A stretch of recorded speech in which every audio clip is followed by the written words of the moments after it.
Hello everybody, and welcome back to another Mellow Monday painting stream.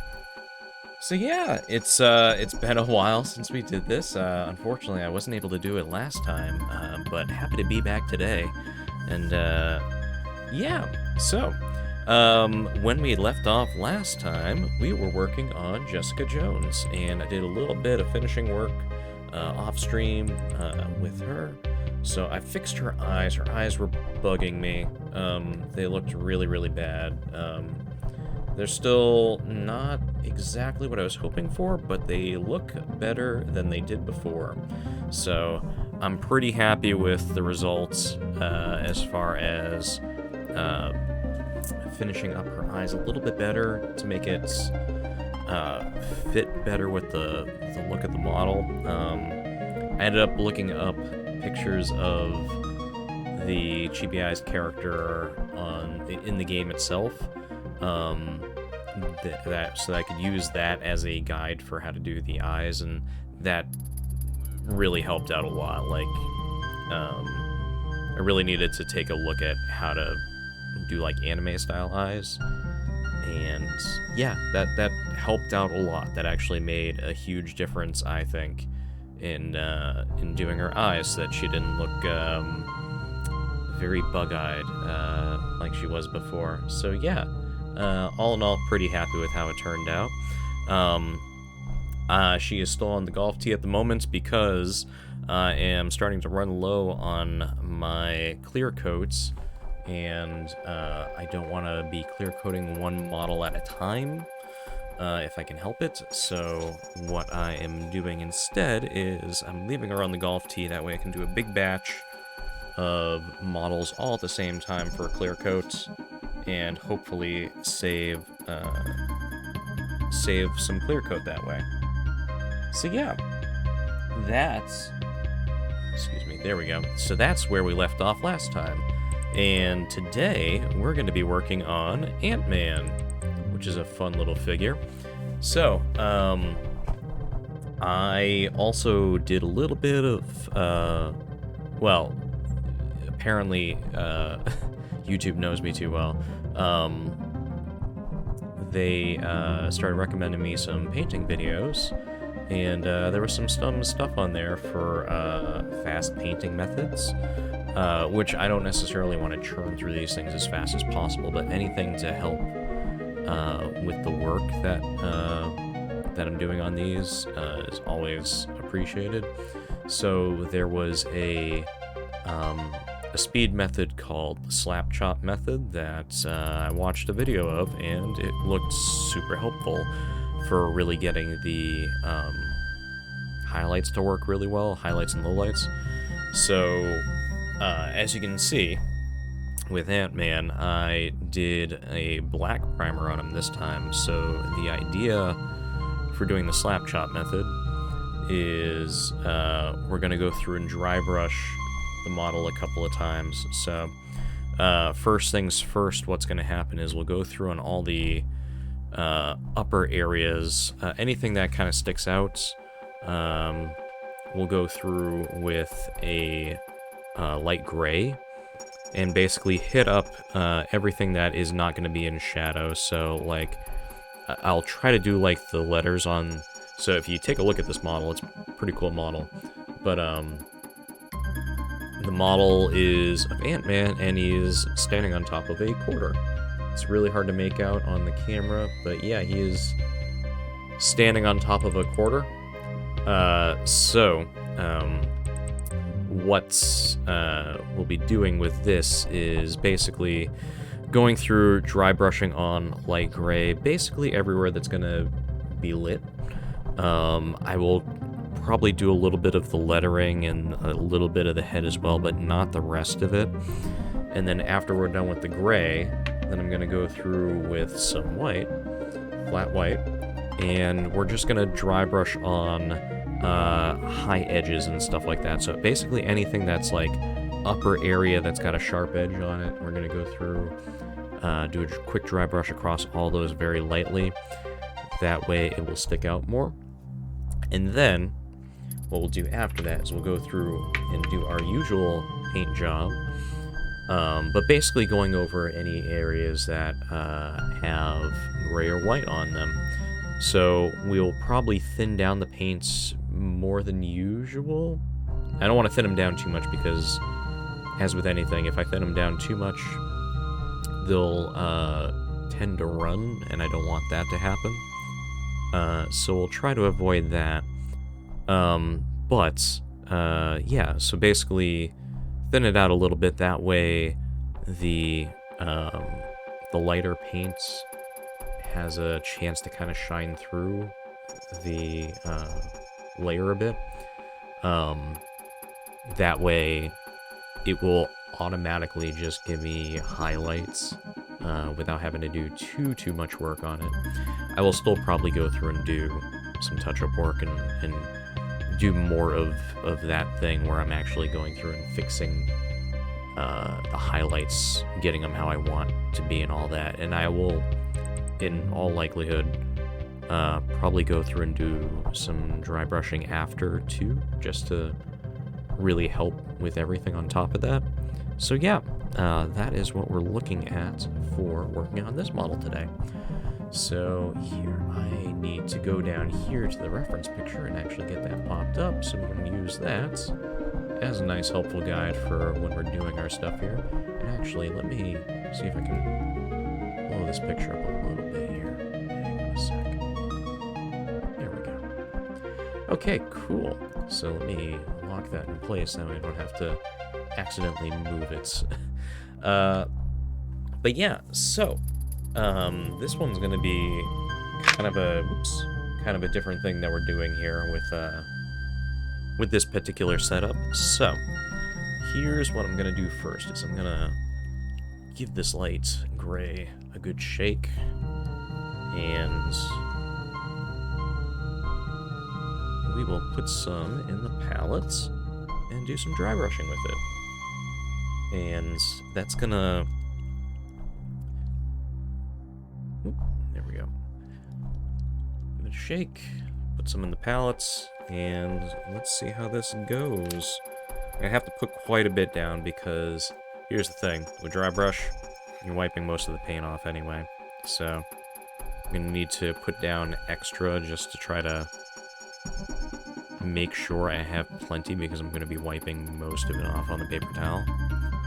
So that's just the way it kind of works with doing dry brushing. You end up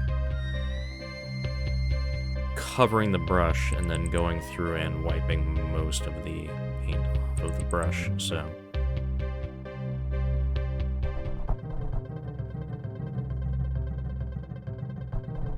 there we go. There. That, I think, should be plenty for right now. We can always add more later if we need to. Alright, so, because this is going to be dry brushed on, we don't need to do any thinning of the paint. We're just going to put it on the brush and then get most of it off of the brush. Okay, so we got that good and covered in there.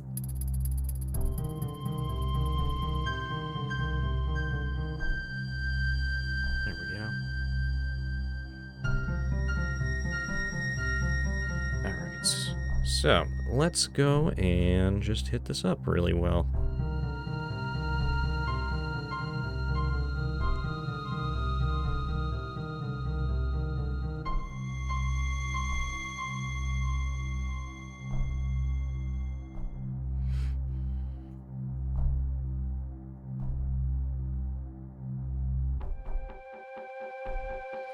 The nice thing about doing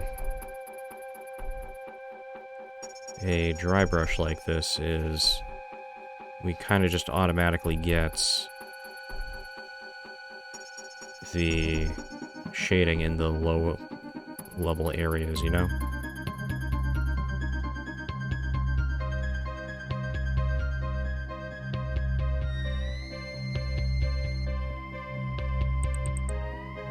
Hang on, gotta get a little bit more on the brush here. We can go through and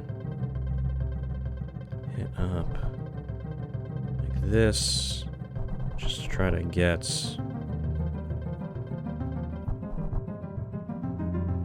some shine going there.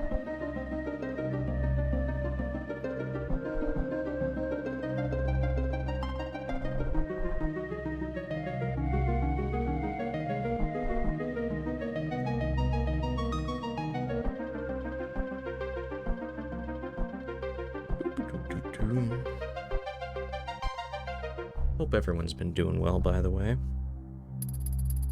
I know it's been a while since I've done one of these things, but it's good to be back.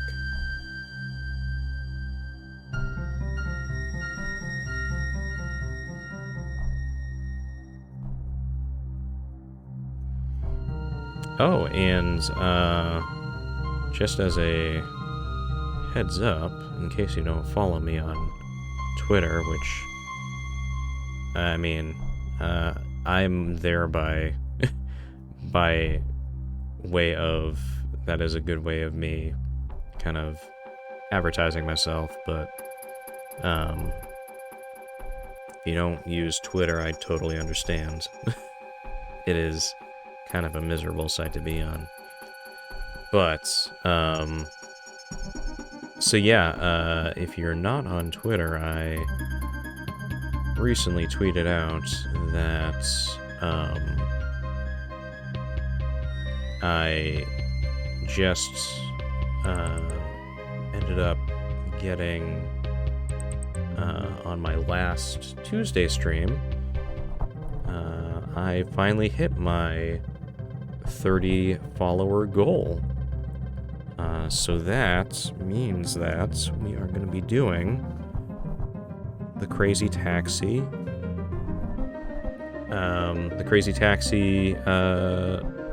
cosplay stream that I had promised. So yeah, looking forward to that, because, good God, like, both, I love Crazy Taxi, haven't played it in a while, but I love that game. So looking forward to playing a lot of that.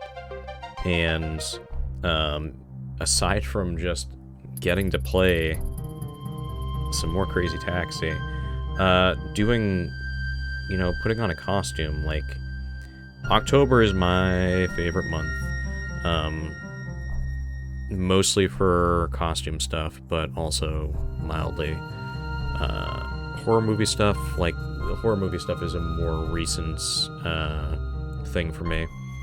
Wasn't really ever into horror movies back when I was younger, but I definitely got into them some years ago. So I'm gonna switch off brushes here. This one's not quite working how I want it to. I'm gonna go with this dry brush instead. I think this should work better. But yeah, so, like, getting into, you know, going and watching some horror movies will be fun. But,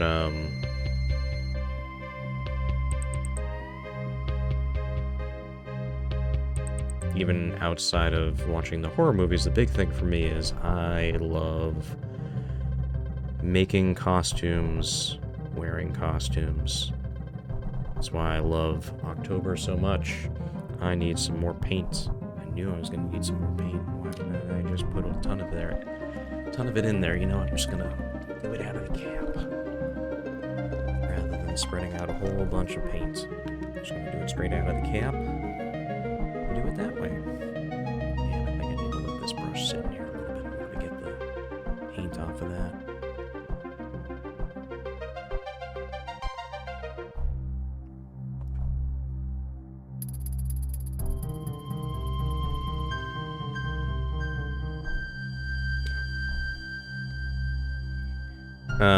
But yeah, so,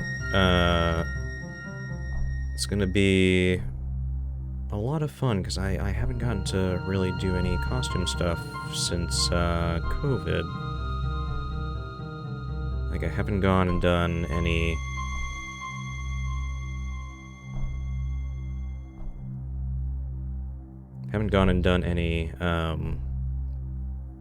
Halloween stuff in... God, probably, well, since COVID started, really. Like, the last costume thing I did was, PAX East, right when COVID was just starting. We really didn't know how bad it was going to be at the time, so we kind of just risked it. Thankfully, you know, we didn't end up getting sick going to it, but, yeah, so it's been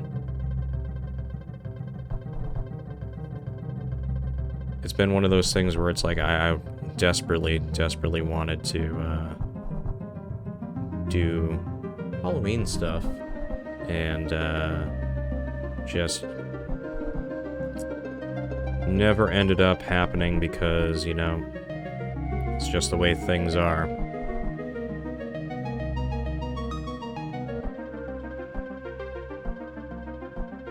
Try to stay as safe as possible, and it ends up, you know, making it so that you don't get to do as much as you would like, you know?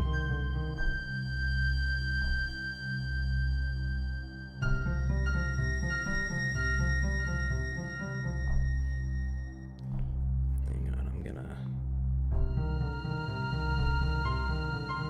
give this another shake and get some more paint on the cap.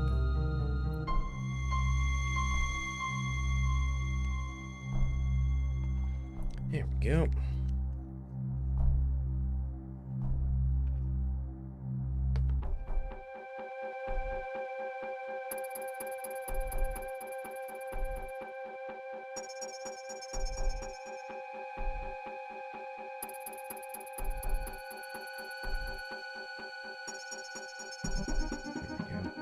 Oops.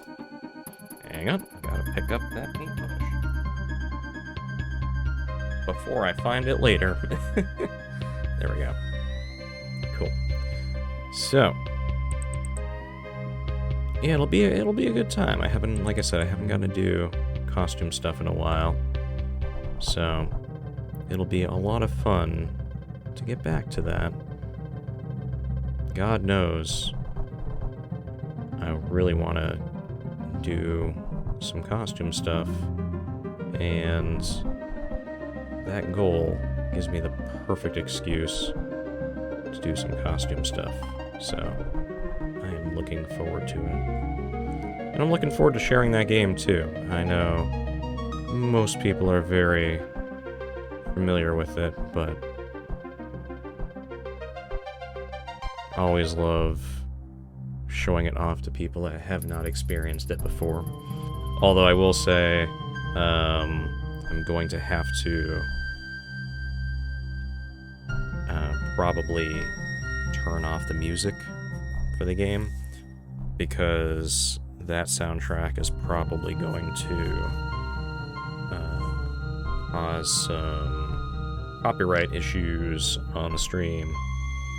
You know, it's one thing to have video game music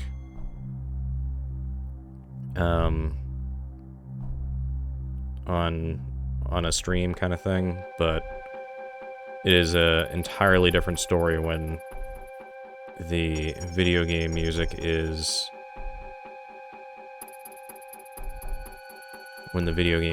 a actual, you know, like soundtrack with actual bands on it and stuff like that. So, as much as I would like to have... Sorry, didn't realize I was off camera with the figure there. As much as I would love to have the actual soundtrack play during stream, because it's such an iconic soundtrack. Like, to the point where the costume I have of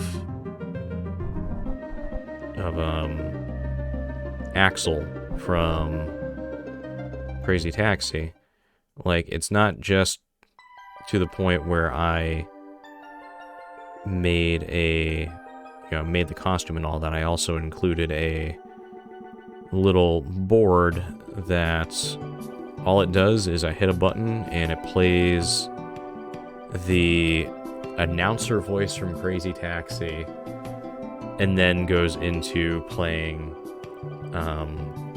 All I Want by The Offspring, because that is the song that everyone remembers from that game.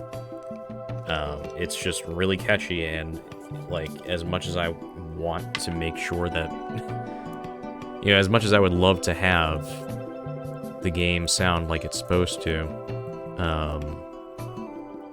it's one of those things where it's just not gonna go over well with copyright, so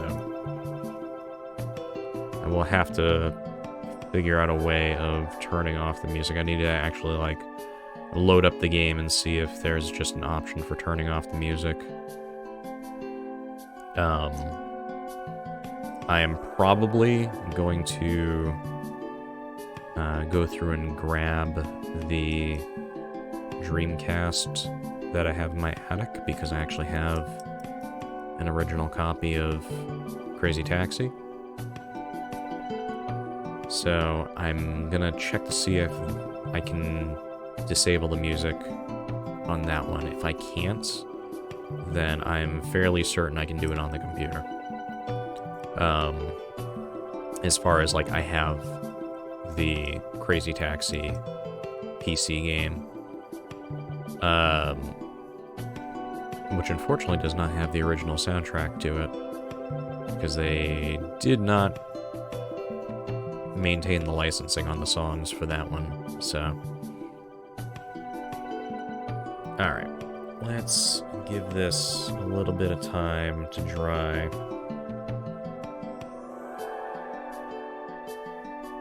I know it doesn't look like much right now, but this is actually going to look pretty decent once we get some paint down on it. Like, right now, so far, all we've got is just shading work. So it doesn't look like much.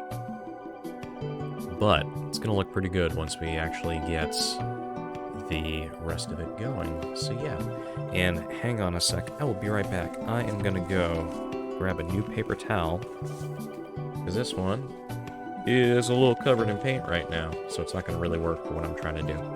So I will be right back. Please don't go anywhere, and I will see you in a bit. But I'm just going to leave it on the stream, so don't worry about it. I'm just going to mute myself and head over.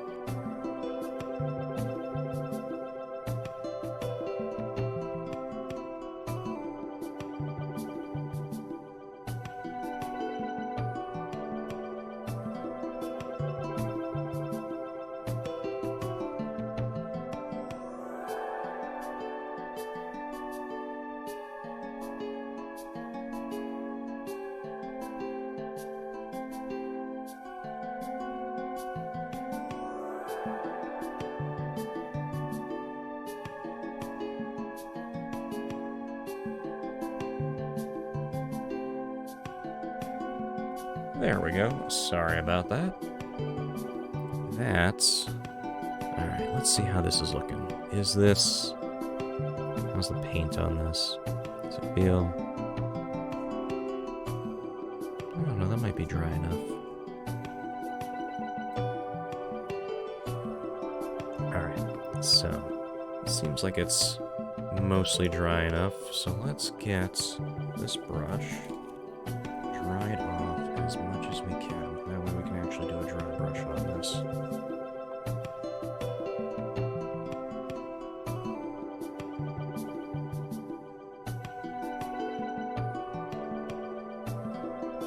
Okay. Alright, so we got the light gray down, so now what we're gonna do is we're gonna get this flat white dry brushed on. Should get my airbrush. It'd be an interesting time. Haven't used my airbrush in a while. Mostly use it for when I'm doing costume stuff, prop stuff, that kind of thing. So with first round on this, I went through pretty heavy on the dry brushing obviously. With this one, basically we're going to go as light as possible. Basically just hit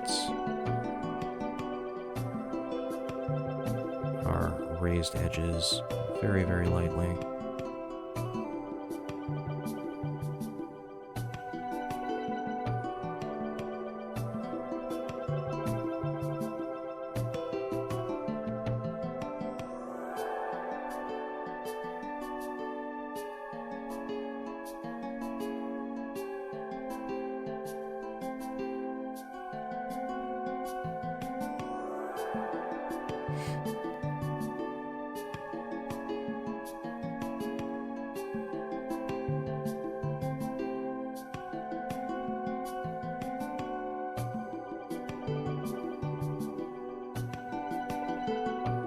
So like any raised edges, things that are kind of like just straight up and down kind of thing, like going top down. It's kind of what we're trying to hit with this dry brush. That way it should be anything that is going to be incredibly highlighted, that should get the vast majority of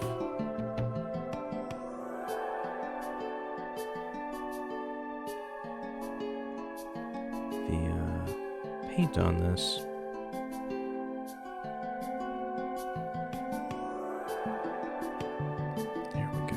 Should be pretty good.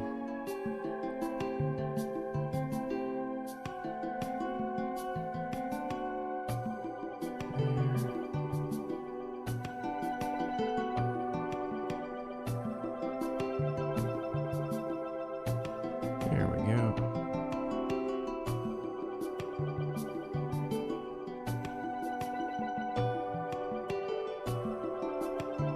There we go.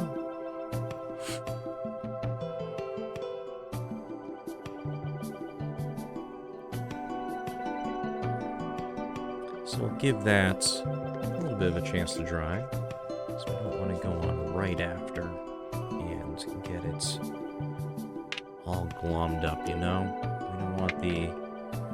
We don't want it like, we don't want to mess up the work that we just did, so we'll give it a chance to dry off a bit. But yeah, so, yeah, what was I gonna say? So yeah, I'm really, really looking forward to that stream, and we're gonna be doing that Wednesday. We'll be doing it at my usual, stream time, so we'll be doing it at, 4 p.m. Eastern time, on Wednesday, and probably going to about the same time I usually do, which is about 6:30. So yeah. That'll just basically be an added stream this week. So I'll still be doing Gravity Rush 2 tomorrow, which I'm, as always, looking forward to that. There is still probably so many gems I need to grab on that one. But I do love searching all of them out. So yeah, we'll still be doing Gravity Rush, and then, yeah, we'll just do an additional stream on Wednesday that I don't usually do, but it'll be a good time. And yeah, I still need to think about when I'm going to do some simulator streams. I want to try to do that on like a weekend day if I can, but we'll see what happens. So, let's think about this for a sec. What paint do I want to do next? Let's see. Maybe do the reds, because then we can do all the other coverage that we need to do after.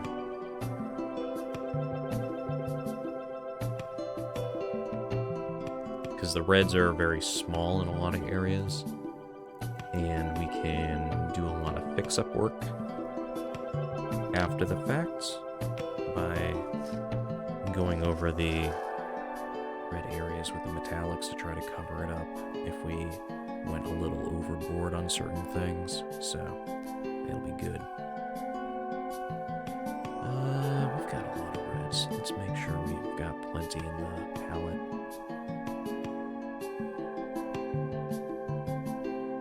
That should be good.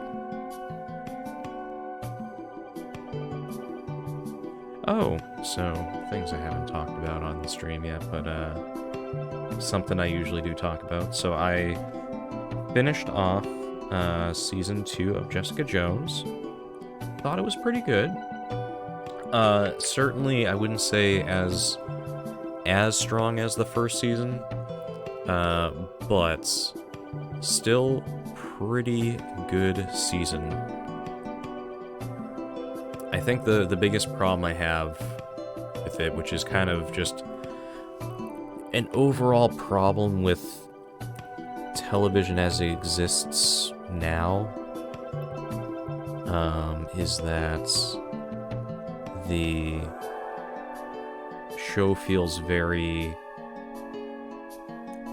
much like an extended movie as opposed to an episodic show. I'm just gonna add a little bit more to this.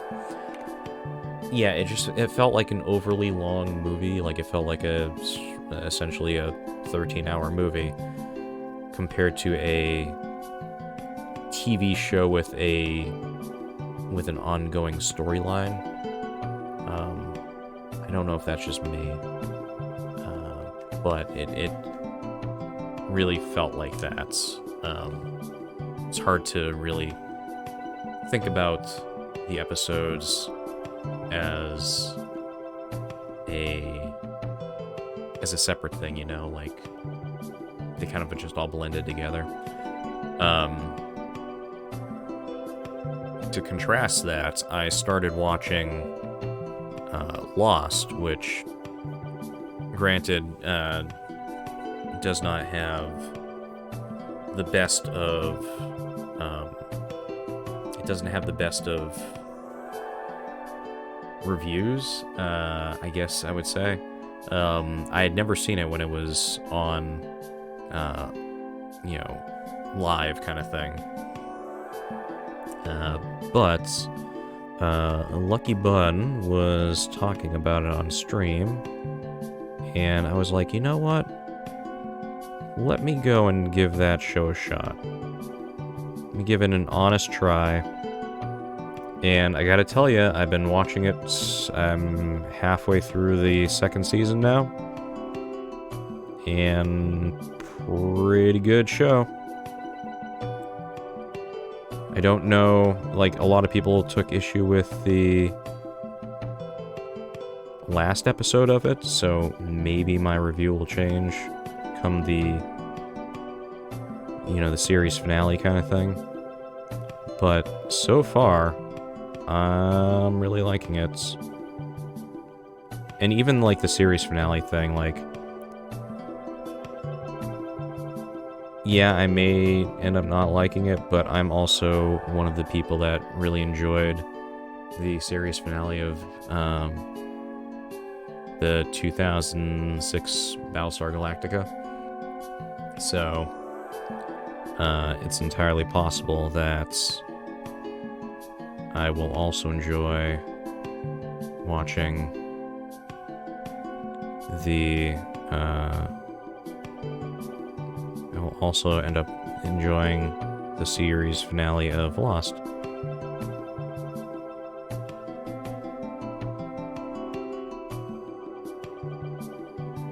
Yeah, see, I'm definitely gonna have to, like, go under the eyes to get the, to fix it up with the metallics.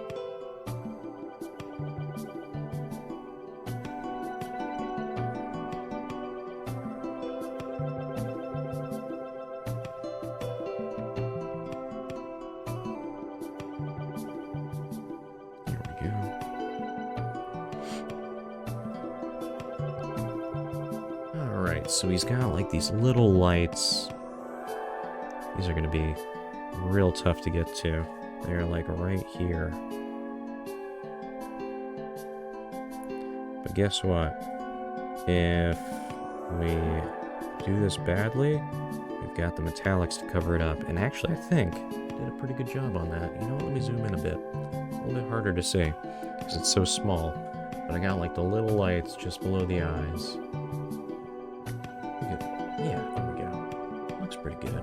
I'm gonna back up just because it gets very grainy if I haven't zoomed in that far. Alright, so what else do we need to cover? So, suit-wise, he's got, like, the shoulder pad is black. So, trying to see, I think, we go, like, right here.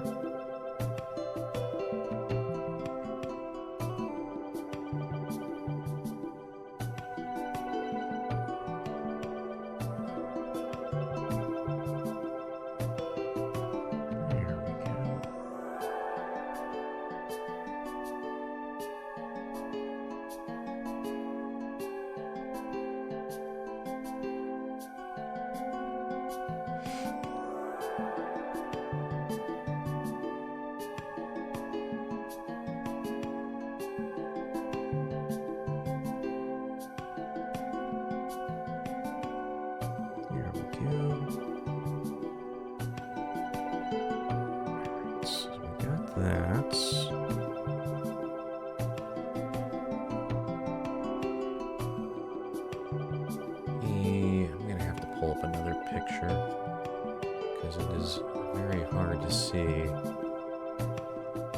where the lines end.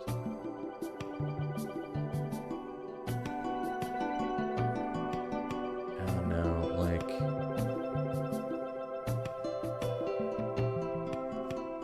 like so here's a problem. It looks like this area is supposed to be black, but there's no, like, good delineation or good limiter for where the black ends and the red begins kind of thing. I think I'm just going to make the entire arm red, just to simplify things.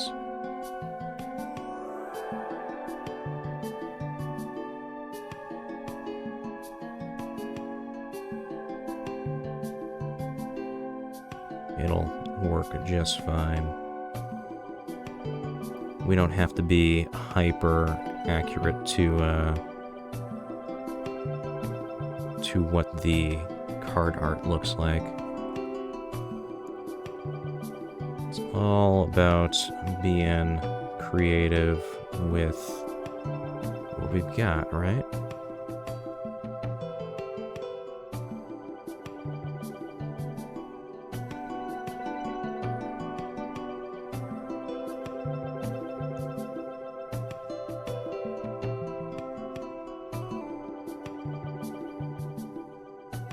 But yeah, so, yeah, been watching Lost, that's been fun.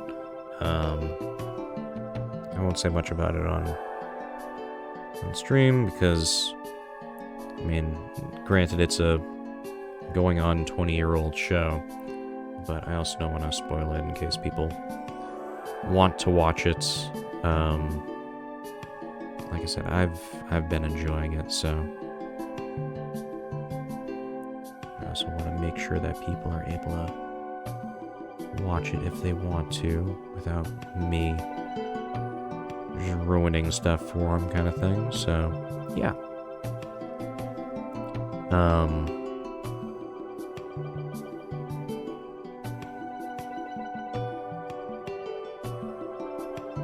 But yeah, so after finishing up on that, well, what I'm probably going to do is I'm probably going to finish up watching Season 2 of Lost, and then I will go back to my MCU binge watch, because I need to finish off Season 5 of Agents of S.H.I.E.L.D., which, I don't know, I'm gonna finish the show, but it's been one of the things that made me probably take my time with Jessica Jones Season 2 was not really wanting to go back to Agents of S.H.I.E.L.D. It's horrible to say, but that show has been kind of a slog for me.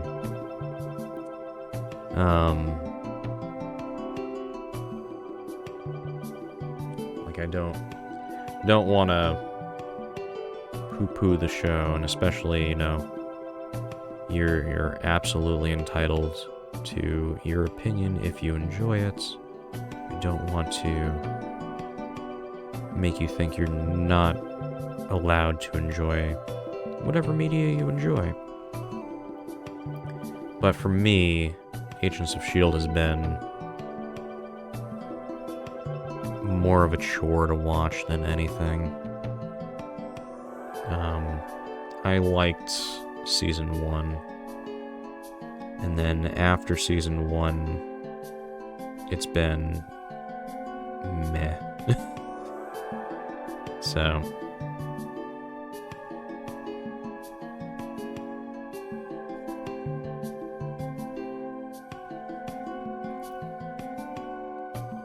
yeah, it's been that kind of show for me, and like I do want to eventually finish it, but if I can take a break, I will. So, thankfully, Jessica Jones Season 2 was a lot of fun. So, it gave me a nice break from watching Agents of S.H.I.E.L.D. But yeah, so we've got Agents of S.H.I.E.L.D. for a while, and then I'm trying to think of what we have coming up after that. I think Cloak and Dagger is next up after.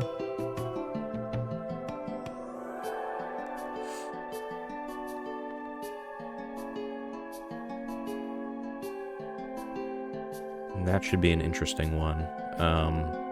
I have seen the first episode of Cloak and Dagger. Like I had previously pulled it up to watch because it was like, oh, hey, I didn't know this was an MCU show. Let me give it a watch, and the first episode was pretty good. I liked it, so I'm probably going to rewatch the first episode just because it's been a while since I've seen the first episode, so if I don't rewatch it, I'm probably not going to remember what's going on in episode 2. Because once again, with the MCU stuff, like MCU TV shows, if you watch them, they tend to be structured more as a long movie as opposed to an episodic show, which isn't necessarily bad. Like, I like serialized storylines. Like, hell, I love, like I said, I love the reboot of Battlestar Galactica, which was very much a serialized story. But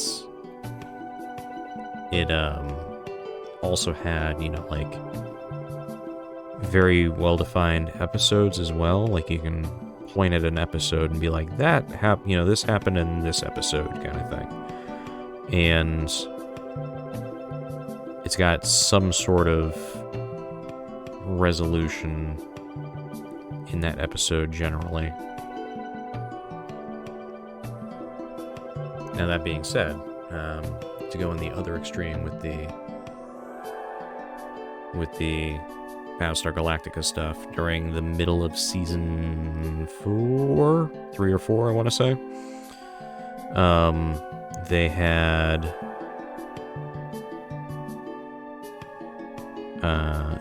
gotten the directive from the Sci-Fi Channel of hey, you need to make episodes that are much more self-contained and basically just do one-off episodes, because people coming in this late can't figure out what's going on. And, like, you know, I can understand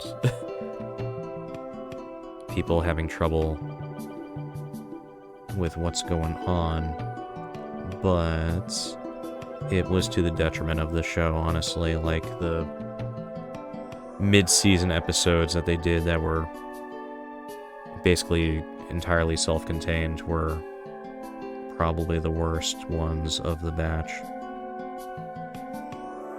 So it's one of those things where you're gonna have like a healthy balance on what you do that is pure serialized story versus something that works in an episodic format kind of thing. It's hard to ride that line sometimes.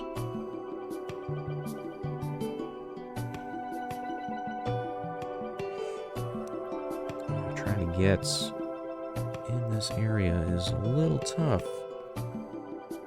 You got some hard spots to get into on the legs.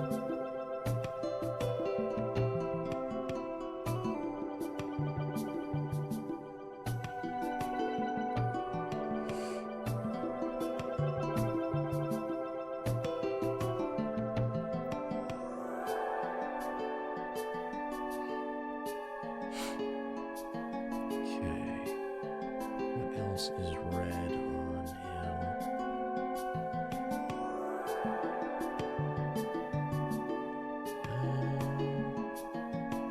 Here's what we're gonna do. We're gonna do this. Let me take a look real quick. What do we got for... Hang on, I'm just looking through art that I have pulled up right now. Trying to find...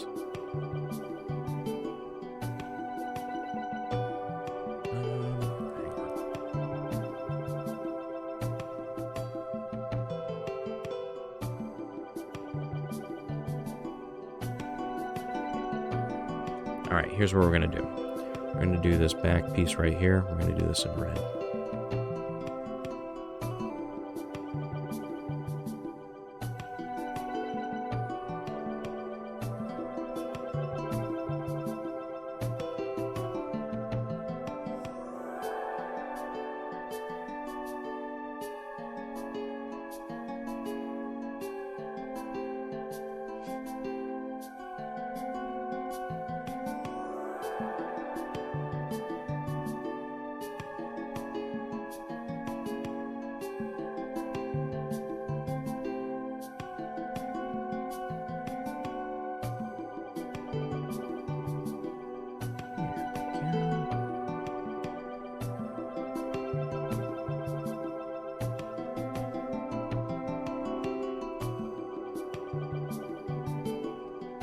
Alright, so all of this raised area is going to be in red. So let's do that.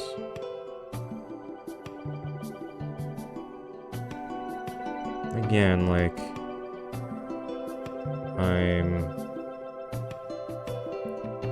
I do want to try to follow some sort of pattern for what this is supposed to look like. That way it's a recognizable character kind of thing, but also got a little bit of artistic license that we can do with this too. Like, we don't have to be steadfast in following the exact pattern. Ooh, it's the Observatory song from Majora's Mask. That's a good one.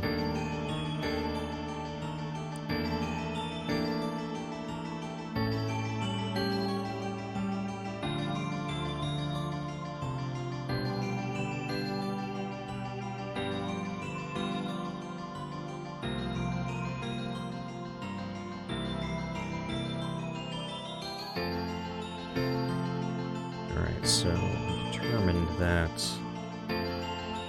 this was going to be red too. Again, like, we don't need to be super duper careful on this because we can always fix it later.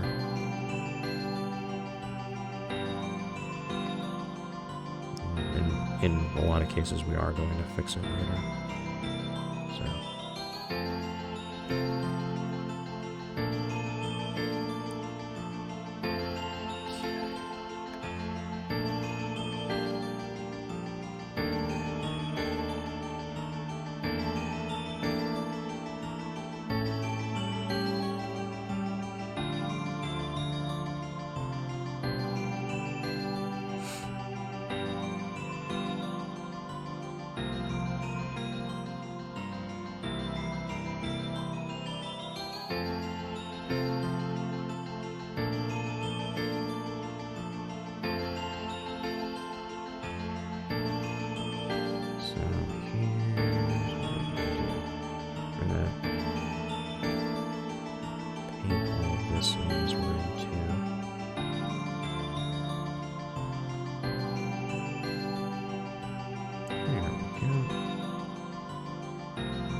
This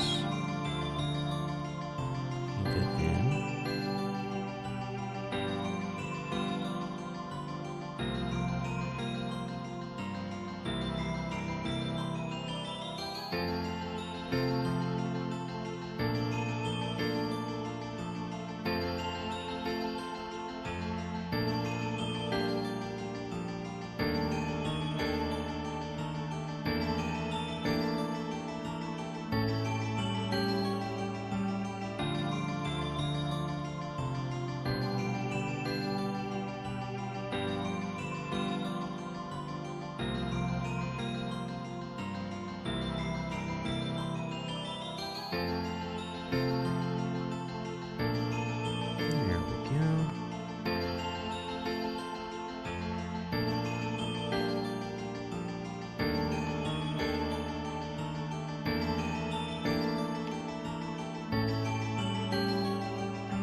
You know, kind of one of the side effects of doing the method this way is we're kind of getting a lot of weathering effects on the armor just because of how I did the dry brush.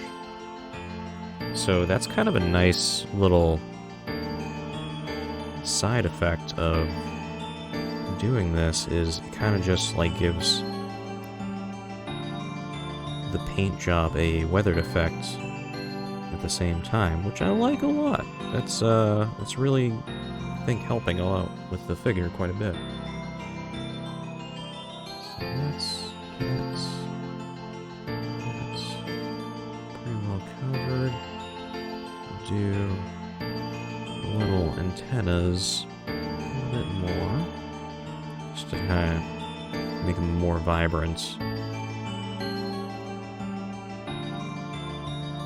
Right now, like, part of the way that this paint job went on is everything's a little bit dulled out, which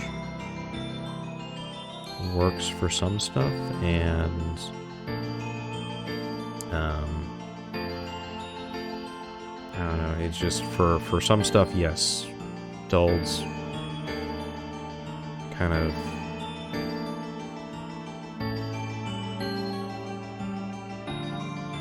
muted color scheme kind of works, but I also don't want this to be washed out looking figure, you know?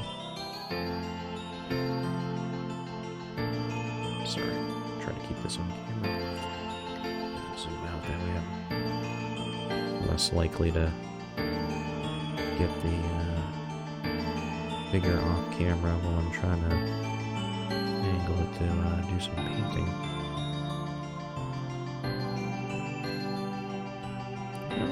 I'm pretty happy with how this is looking so far.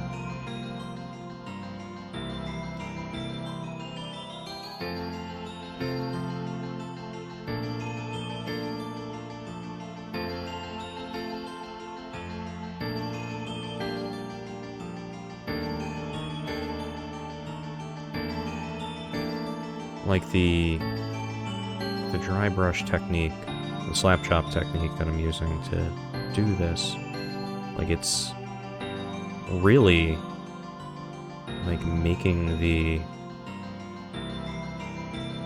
figure look more lived in kind of thing, which I like. I like how that looks.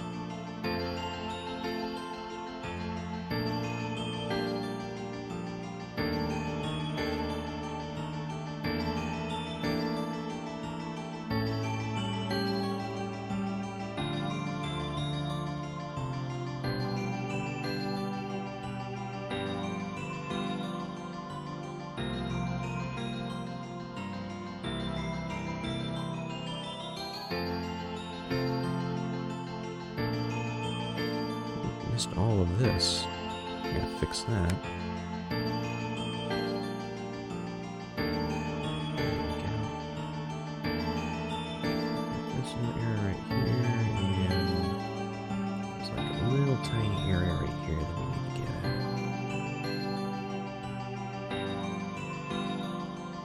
And then the shins.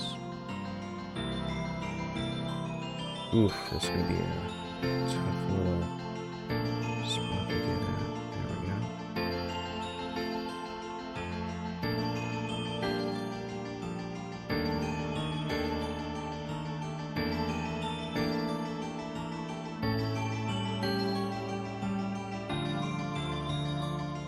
There we go. Alright, let's do the eyes real quick, because the eyes need a lot more.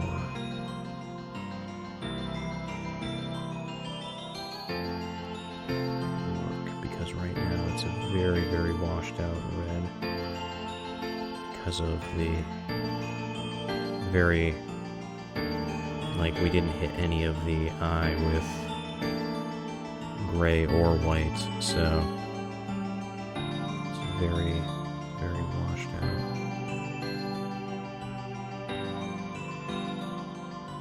There we go. Let's do real quick. There we go.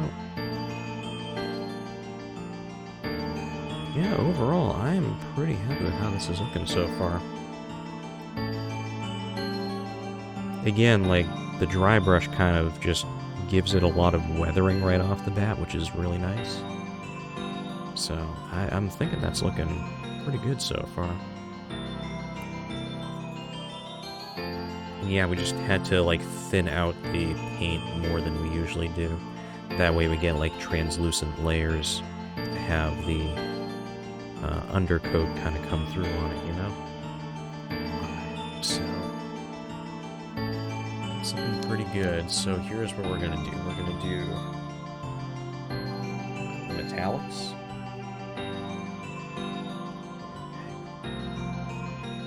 Boop, doop, boop, boop.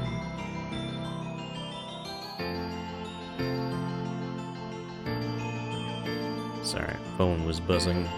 I'm gonna have to tune out for that, but sometimes it just happens to go that way. So, alright, the eyes are looking pretty good. So here's what I'm thinking about doing. I'm gonna add a little bit of white to our red.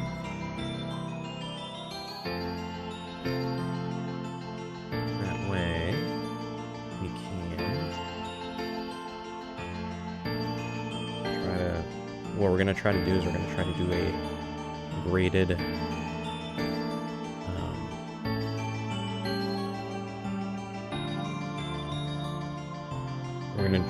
graded shading on the eyes.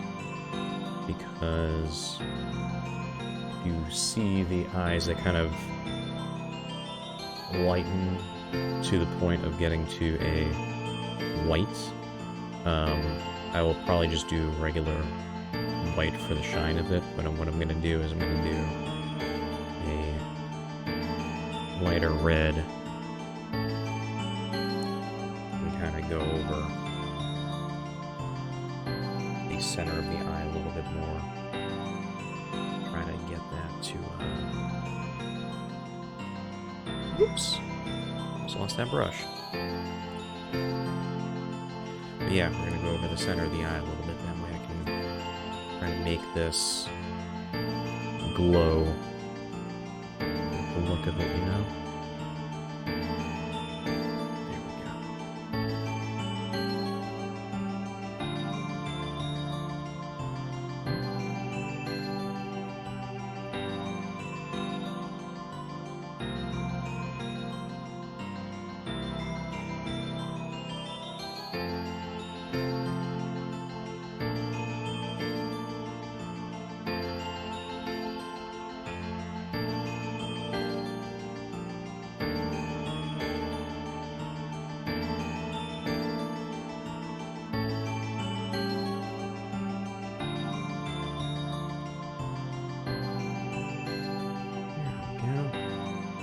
Already, that is looking pretty cool. So let me zoom in a bit so you can see it better.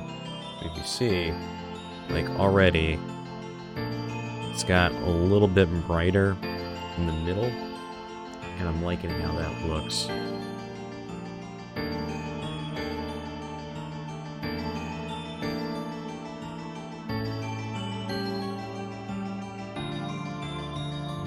Do just a little bit right here. Just try to fill this out a little bit more.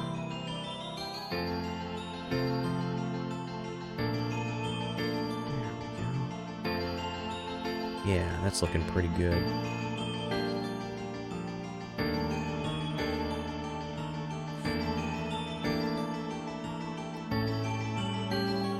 So yeah, that looks pretty good. So now, while that is drying, we will actually go through and do the metallics. So, got a titanium silver that I'm doing for basically everything aside from the coin. The coin, I'm going to go with the flat aluminum, so coin is going to be XF16 flat aluminum. For the suit, I'm going with a titanium silver X32. So this is going to be glossy, which I feel like the flat aluminum is actually pretty glossy. Paint too, but I'm going to go with this for the armor, because I feel like it's going to work pretty well for the armor.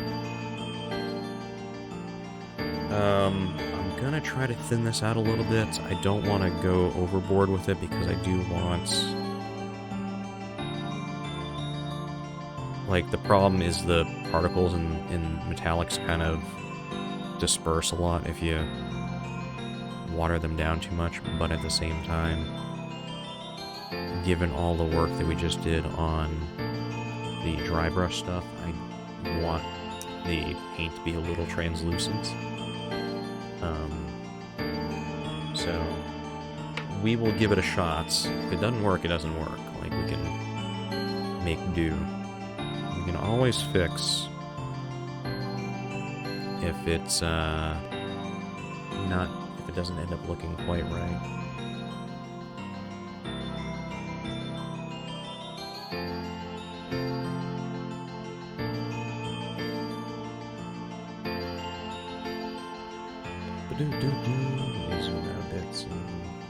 See, it's looking a little bit more thin than I was wanting it to, but let's put on a brush and see what we get out of it.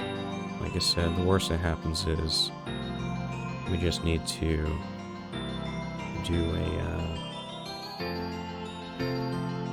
do some fix-up work, that kind of thing. So, let's see. We'll see. We can always fix it.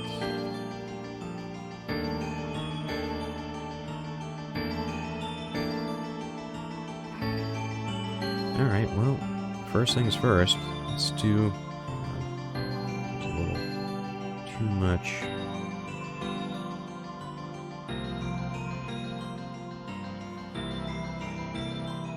A little too much water on the brush.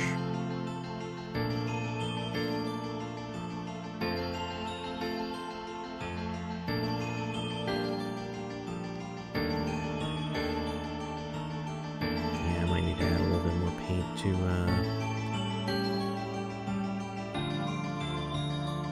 this. This is going on a little bit too thin compared to what I would like for a metallic.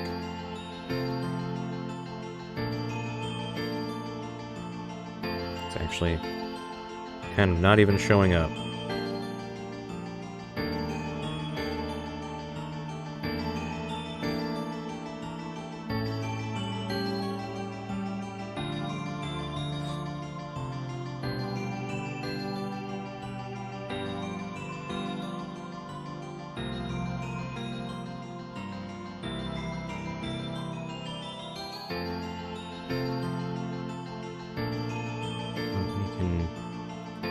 Make do with what we've got. Ooh, I need to be careful on any of the edges near these little gaps, because I don't want any paint to go down to the crevices. Got a little bit of paint right here that went in, which isn't great, but it's small enough it's going to be fine.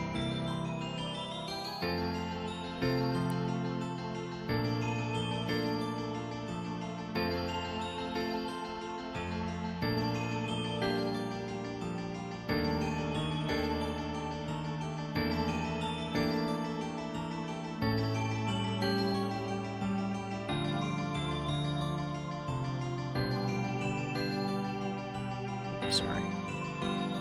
I'm gonna back up again just because it's hard to do this and keep it on camera. I may end up moving the camera just a tad because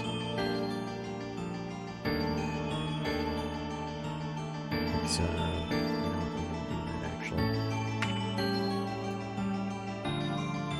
because going just a bit too close while I'm trying to do this.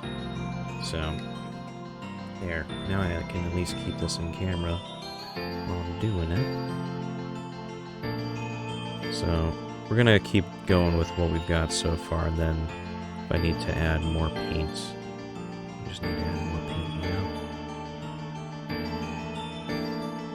But yeah, this is looking a little thin, which is kind of what I was expecting with doing a metallic. Yeah, put any water in them, they tend to just thin out way too much. So, you know what? We're gonna add a little bit more.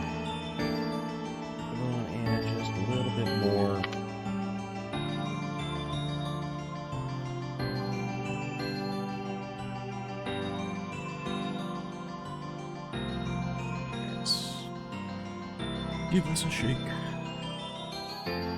Let's there we go.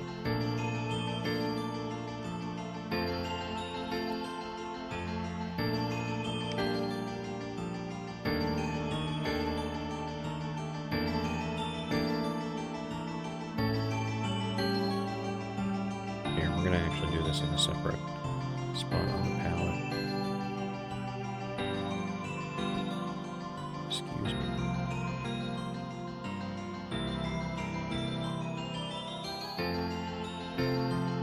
Try to do a little less water because I went a little too overboard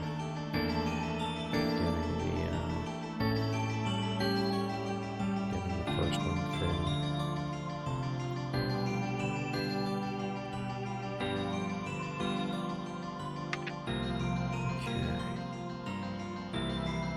just do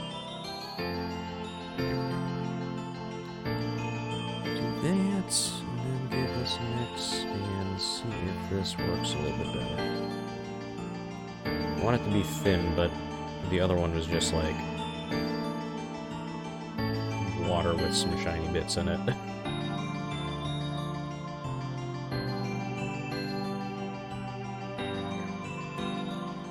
That might be holding a little bit better this time. It's not puddling like the first one was, so that's a good sign.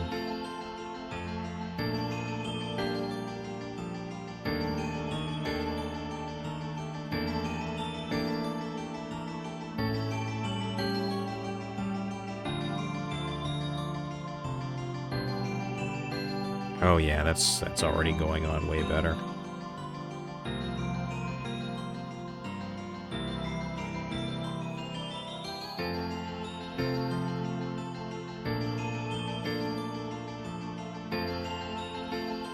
It's actually like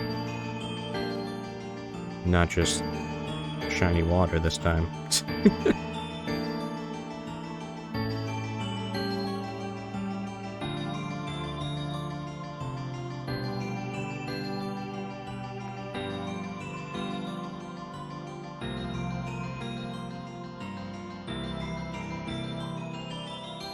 Let's see if I can hit these edges. There we go. Yeah, it's looking good. Once again, I'm out of frame.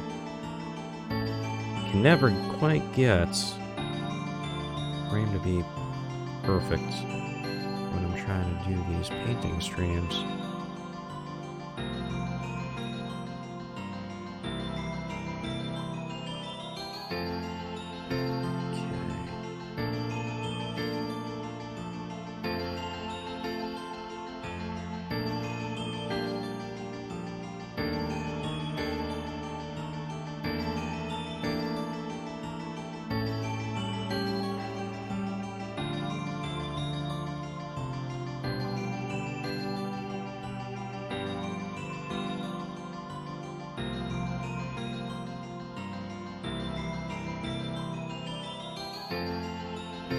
Hey!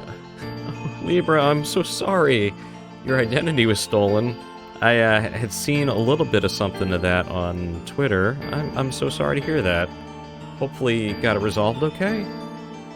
Sounds like one of the credit agencies was kind of jerking you around. Hopefully that got fixed.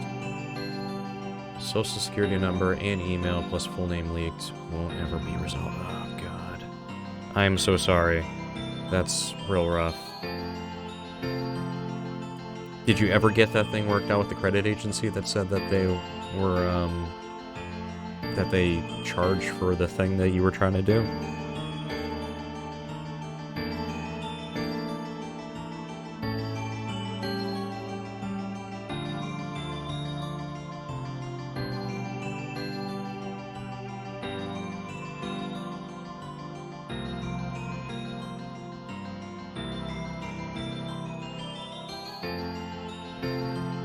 Yeah, I got it all. Just hide the real phrase, make it easy to find their paid version that's more convenient. Ah, someone else had to link me the page and like, oh, well that's fun.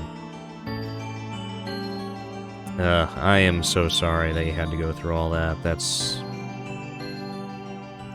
never a fun time having to track down all the places that you need to contact when your identity gets stolen like that.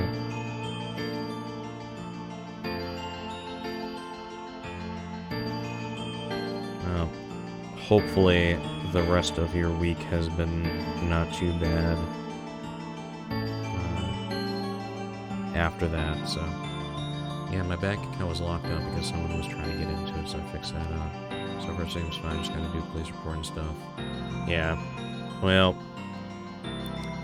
at least you caught it early enough that it seems like they weren't able to do too much damage, so at least there's that. Still sucks that you gotta go through all the extra effort of fixing stuff, but better than catching it too late.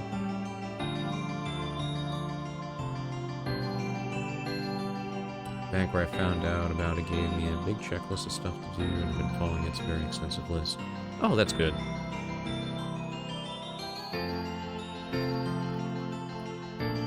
Yeah, like, if you didn't have that, like, probably could have been way more of a headache to have to deal with.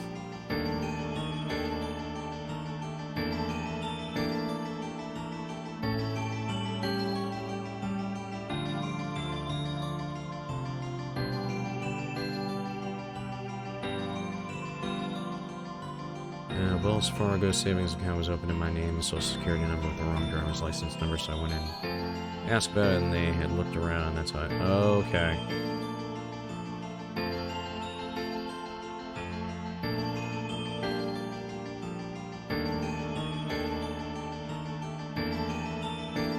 Well, I'm glad it was caught early enough. Like, that, again, like, it could have been way worse.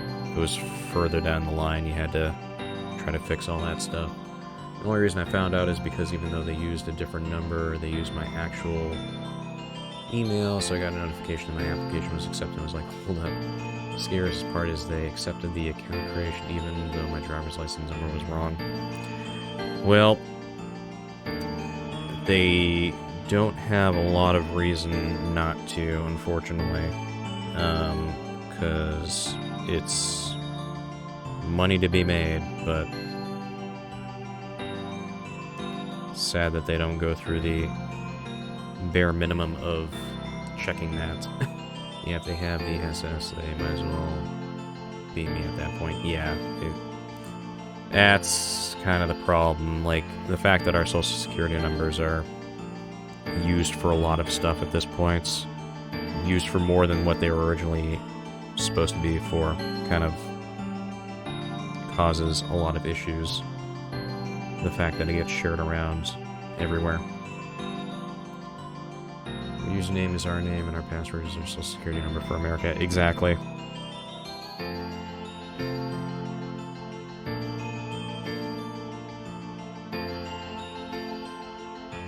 Well, I'm sorry that happened to you. That's real rough. I'm glad you're able to get that worked out and locked down, because that could have been a way more of a headache if they had gone even further before you found out. Except you can't change your password. Yep.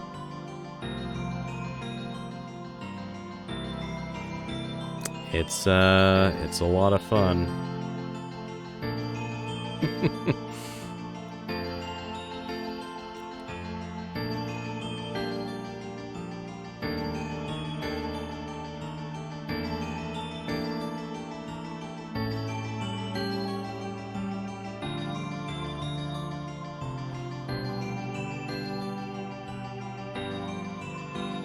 It's a great system we got going here, where your social security number is used for a bunch of stuff when it's not supposed to be used for all that stuff.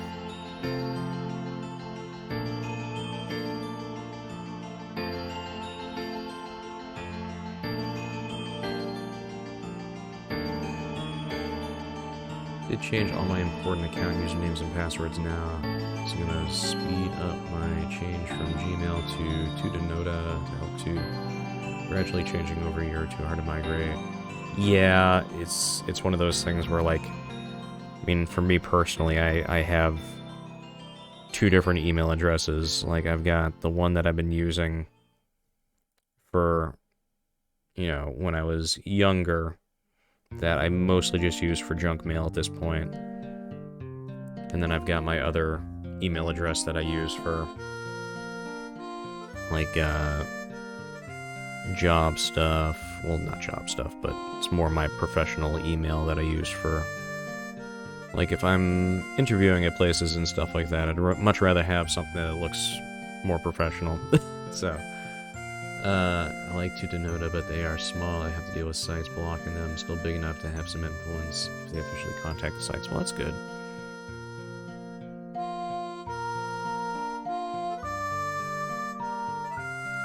Yeah, it's one of the difficulties of using some of those smaller houses is just some services don't even check.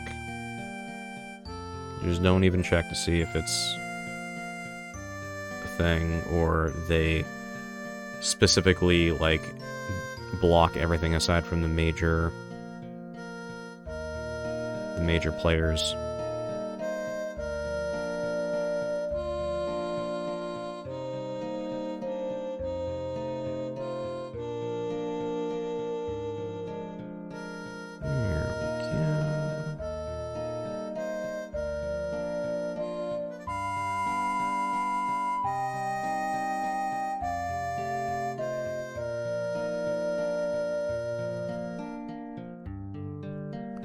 Okay, let's see if we can get under the arm here. Try to get all of that painted. Gets blocked because spammers like to use it because it's private and German-based, but Gmail has more spammers, so it's a moot point. Yeah, it's mainly down to Google is a very big company, so they have a lot of weight to throw around, even if spammers tend to use Gmail a lot.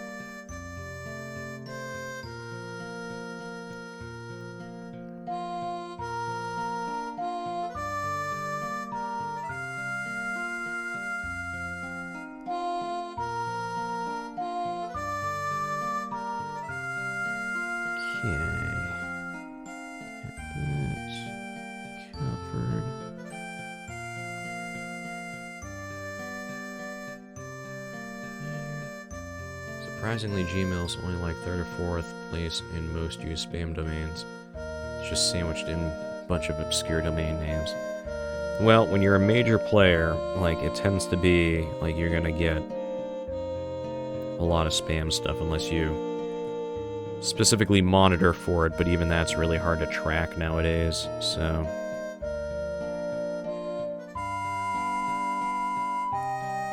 Spammers are both getting better at their stuff, and, well, I mean, I would say worse, but they're not really getting worse, they're just getting more directed, putting in just enough misspellings and stuff to get people that know to look for that to not engage, but people that don't know to look for that just straight on, like, oh yeah, no, this seems legit. Bizarre. I got an email from myself from a spoof, and it was a blackmail Bitcoin donation email about private videos of myself through my webcam being leaked. I mean, that is certainly something that is in the realm of possibility of happening, but there's a lot of safeguards against that at this point, so...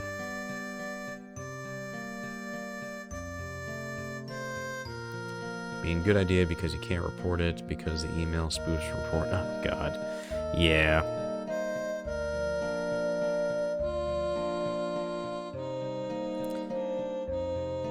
It's a fun time. Get a lot of that stuff lately. Like, my day yesterday was a lot of just going through and marking emails I got as spam because apparently they've added a new bunch of domains to their spam accounts, and ended up getting a bunch of stuff from spam accounts, and it was just like, oh, good. It's gonna be a lot of my day, isn't it? Did have that Gmail warning, the sender can't be verified to be the actual owner of the email address, though, so that's good. Really good spam email, surprisingly, no matter how my email is super clean and tidy. Yeah, I mean, for my Gmail is generally pretty tidy.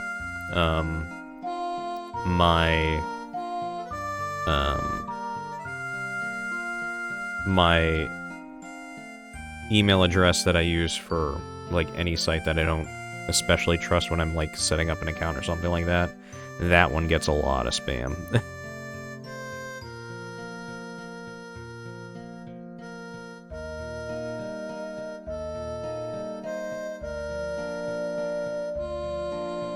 but it's something that I just kind of expect to happen with that particular email address, so I'm not too worried about it.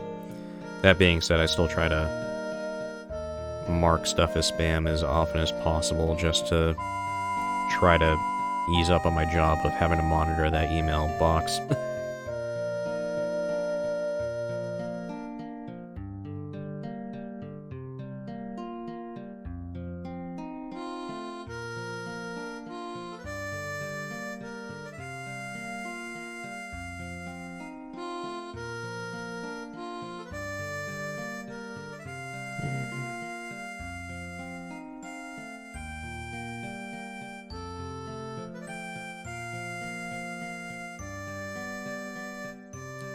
Okay, this belt's gonna be a little difficult to get to.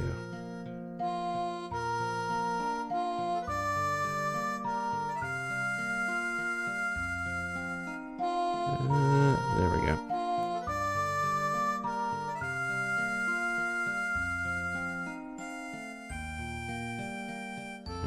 I'll give this a little bit of a mix, because the paint's starting to separate.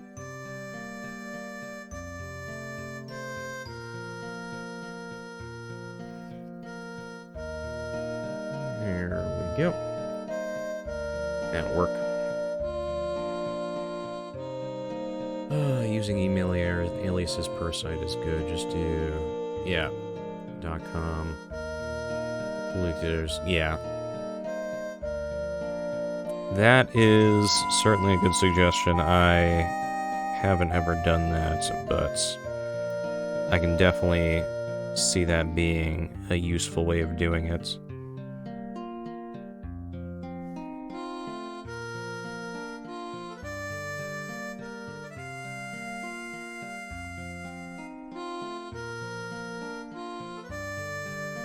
It certainly makes tracing down where stuff went wrong way easier when you can look at the email address that you're getting it from, or the alias that you're getting it from, and just be like, oh yeah, nope, that's, that would do it.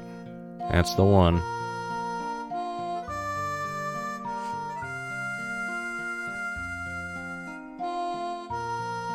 Okay, let me try doing this real quick.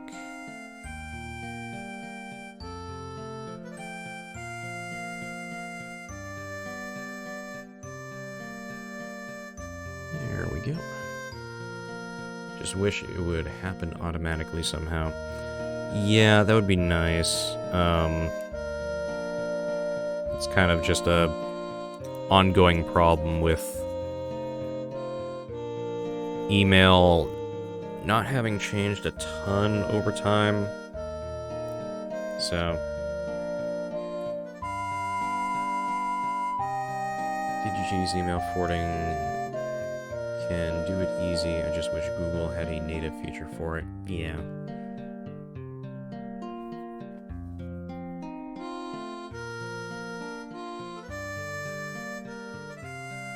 Okay. Gotta get this little thing back here. Wraps around.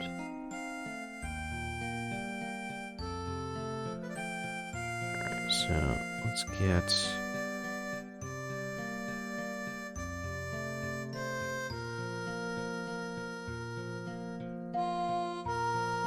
this all covered. Oh, I've randomly got super into Fire Emblem again lately. Been playing through 3 houses. I finished the last 2 paths. Gonna play Warriors 3. Oh, cool. Warriors 3 Hopes. Very cool. I have not played any of the Fire Emblem games. I've heard they are very good, though.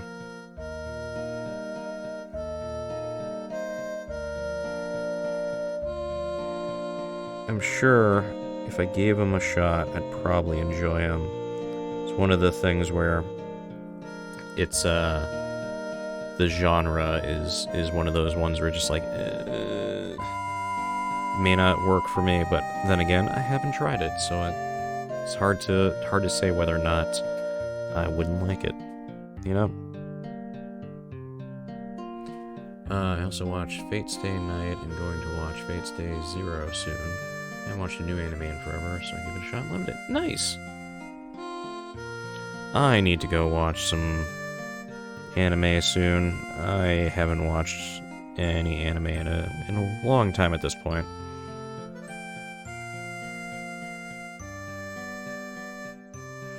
But trying to find time to watch it is the hard part right now, because I'm watching probably far too many things at the same time right now.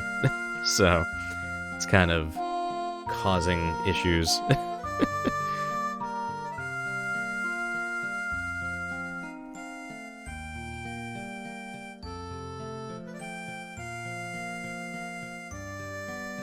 Alright, let's hit this like that.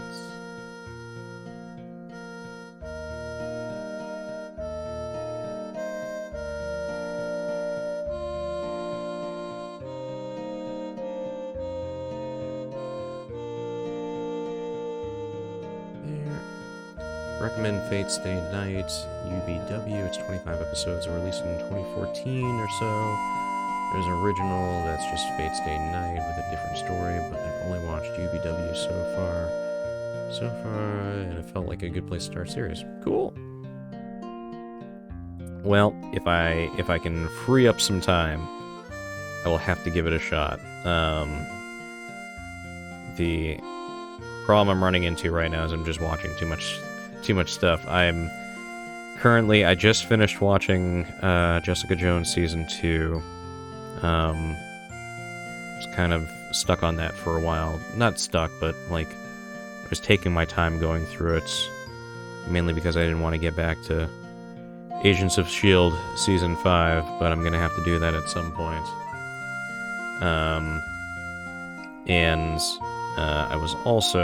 I just started to watch through Lost for the first time, and gotten into Season 2 of that, and I've been really enjoying it so far. So, again, probably too much to be watching at the same time, but I'm surviving so far. It's way outside my usual genre for sure. Well, if you're enjoying it, that's the big thing.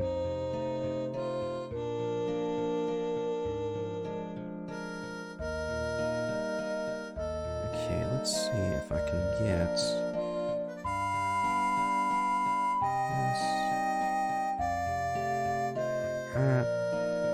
It's not looking too bad. Trying to get the heel on this is going to be a little tough. There we go.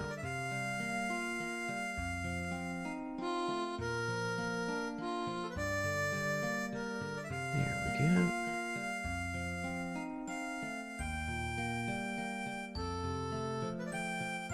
But yeah, so I've got too much stuff and not enough time to watch it is basically how my life has been lately. Particularly seeing as it's October now, and I generally like to watch some horror stuff during October, and I haven't done that yet.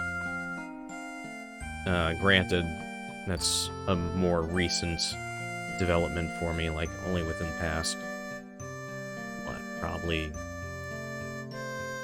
5 years I started watching horror stuff, and I've been enjoying it, so watching and playing so much more lately since I can multitask on my job. Well, that certainly helps a lot too. I'm glad you're able to get in a lot of that stuff.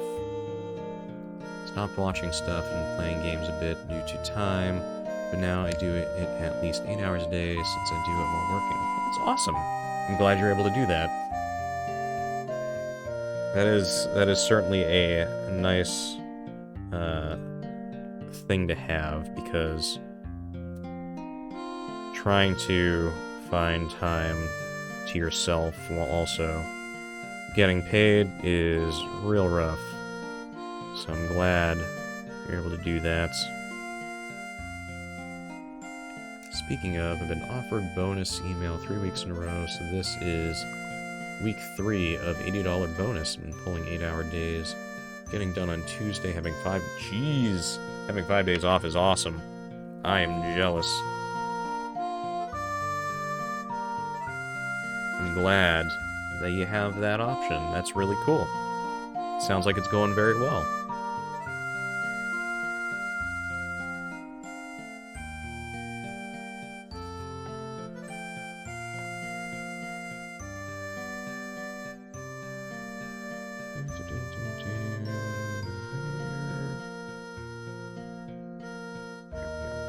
Looks good. Still only 20 to 28 hours worth of pay, but the bonus makes up for it. That's, you know what? It's, if it's working, that's the big thing. I'm glad that you got something that's really working out for you right now on the job front. That is a really good thing to have. Because if your job is getting to the point where it's just, you know, either the pay isn't great or you hate your life kind of thing, either of those things really makes for a brutal week. So it sounds like things are working out really well, which is great.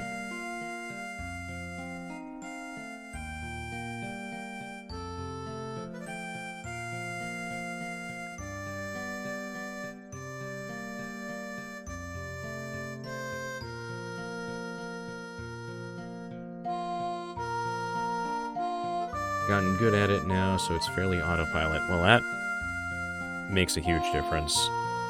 When you can not have to focus too much at work, that's a nice feeling. Like you can still get your job done and not have to be hyper-fixated on what you're doing. Makes it nice.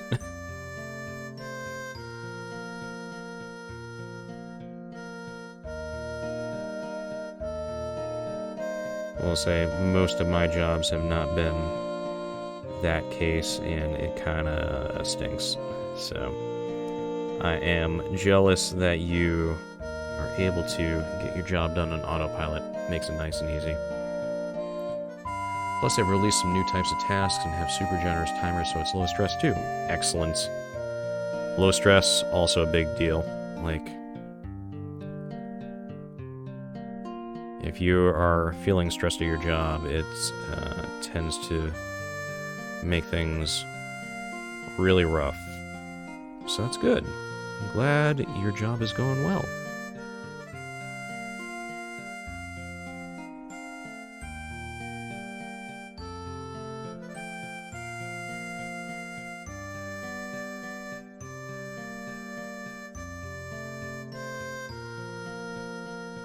Hey, it's 10 hours a week, 10 hours a week minimum if you want to grab some extra money. Well, I will keep that in mind. Right now, I am just enjoying some time off, in between stuff right now, so. But, if I end up needing some extra cash, I will definitely know where to go.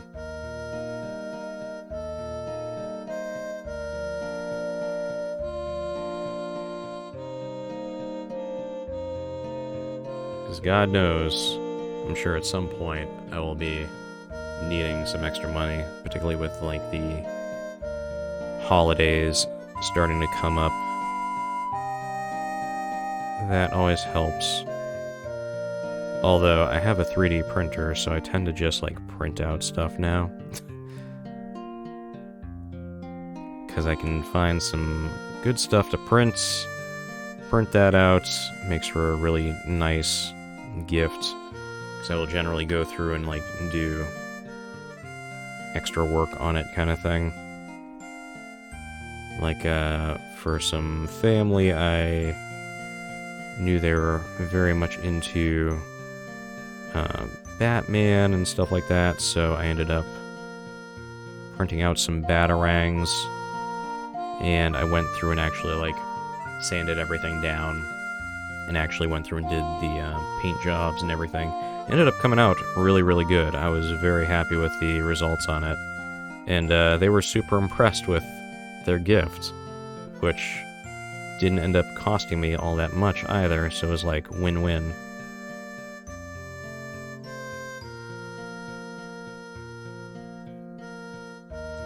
Never met my bosses or even received emails, just simple training stuff occasionally, so it lines up with me hating human interaction. Is he on a quarter? He is on a quarter. Because he's Ant-Man. So he's very small. And yes, I agree with you on human interaction. I am not a big fan either. He is worth 25 cents. He might just be. He might just be. Tell you what, the game certainly didn't cost me 25 cents, unfortunately. Oh, man. Much like any other Kickstarter, I spent probably way too much money on this game. I just noticed the Mario Paint overlay my nostalgia has been activated. Yeah, that was a recent thing. I think I did that for the last Paint stream. I was like, you know what? I want to spruce up the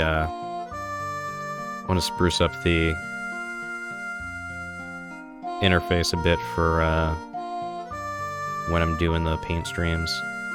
So found the Mario Paint thing. It was like, oh man, that's great. I can put that as a background.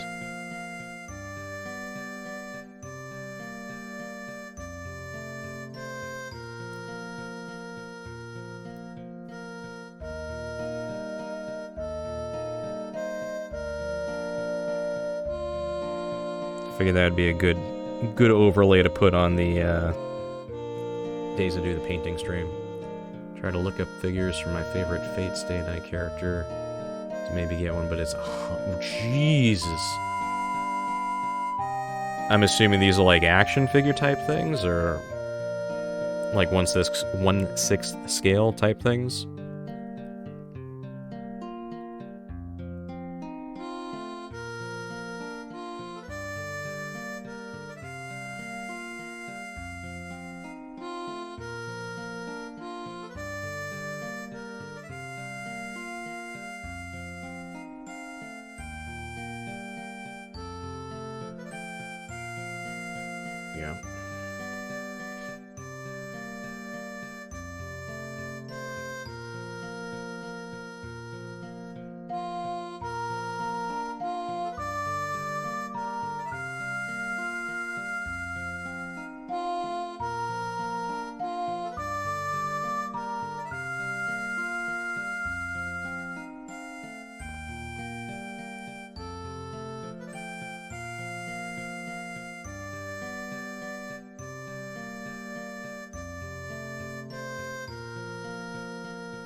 Apparently it's a lamp. It has a holy sword that can glow, so I wonder if it just lights up the sword. Ah, I gotcha.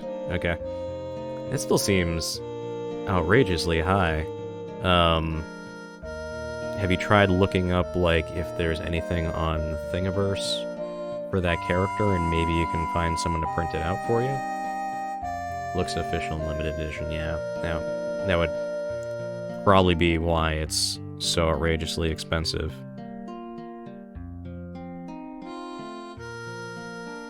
But yeah, I personally, I would check Thingiverse, see if there is a decent looking figure on there, and see if you can pay someone to print it for you. It would be a much cheaper alternative. Her sword is on Thingiverse. Ah. That's cool.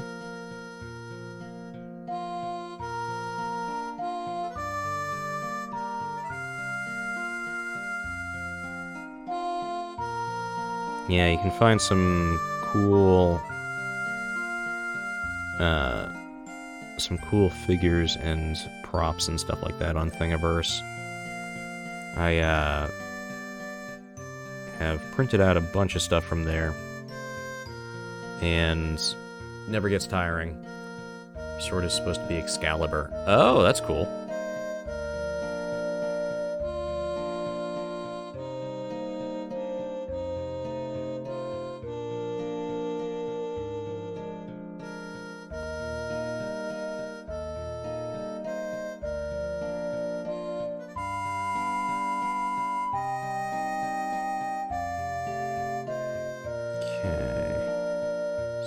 Oh, actually, the gloves all need to be black too. Let me do all the gloves. But yeah, Thingiverse is great for finding stuff to, like, do props and stuff like that. I have gotten quite a few things off of that website for props that I've gone through and printed.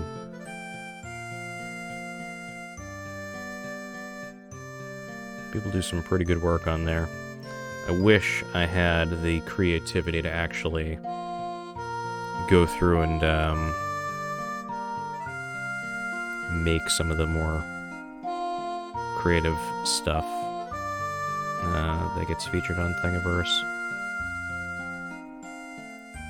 My prop making skills as far as, like, designing something are pretty terrible. Like, I'm good at making stuff that lines up to like, measured specifications.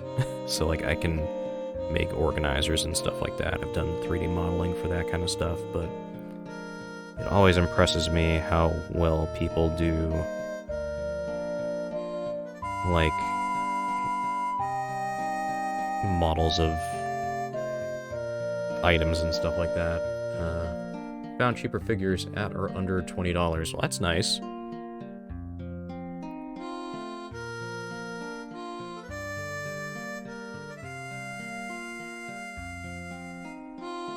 There we go. That's looking pretty good. Oh, we gotta do the shoulder pads, because the shoulder pads are black.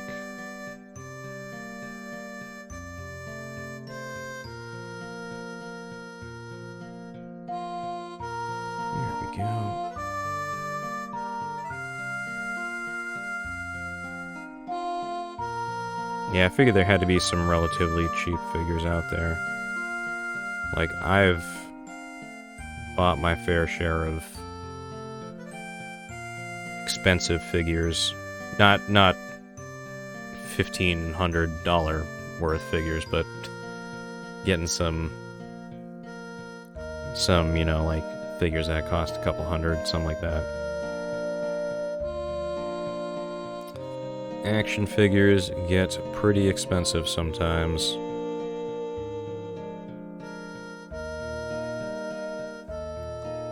Saber from Fate Stay Night and Isaka Taiga. Nice. I will have to look them up after.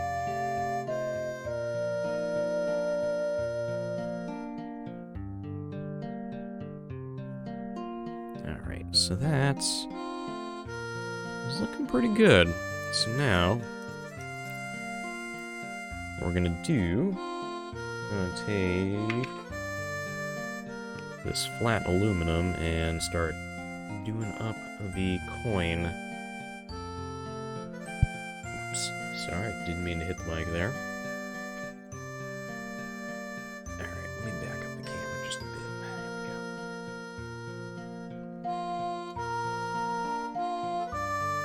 I think I'm gonna do another layer of metal on the helmet, because it looks a bit scarred up, which is not really the look I was going for, but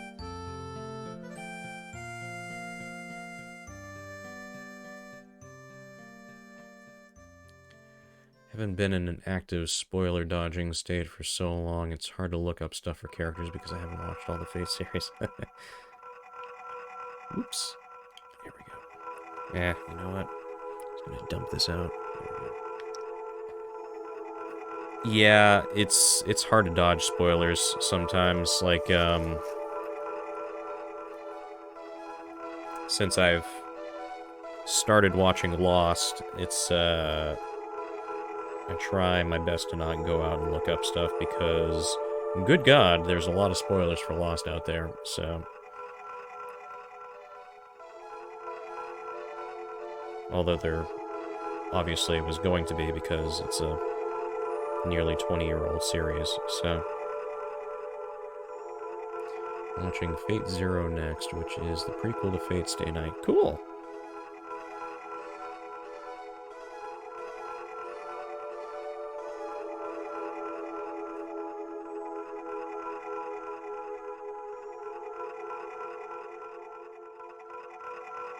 Oh no, I got some paint on the pad. But that's what it's there for, to make sure that it doesn't get elsewhere. I just love this dungeon soundtrack. It's a very good song. I was looking for more stuff to add to the chill video game music playlist. And it's like Forest Temple. Oh yeah, that's a really good one.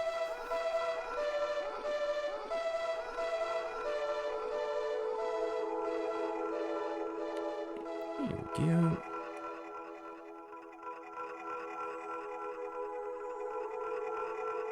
Yeah, there's some real good... Like, I was looking through a lot of stuff, and it's like, man, I don't want the playlist to be just entirely Zelda, Ocarina of Time, and Majora's Mask music, but god dang, like, they have some good tunes in both of those games. Like, this is one of the more unique Zelda musics, too. Yeah,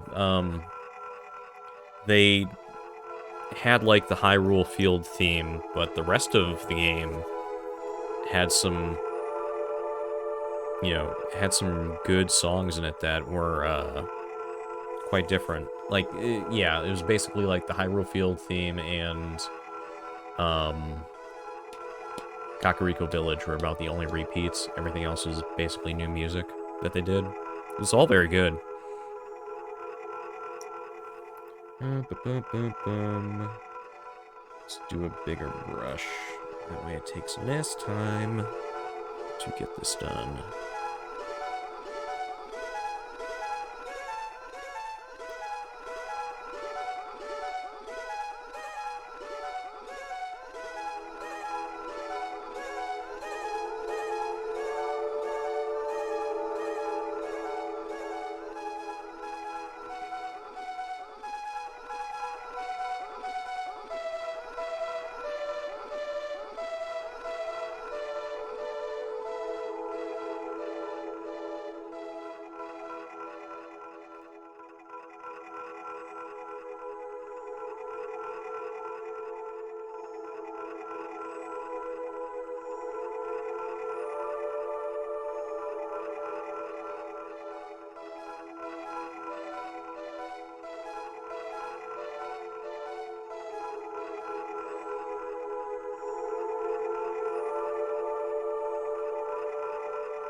There we go.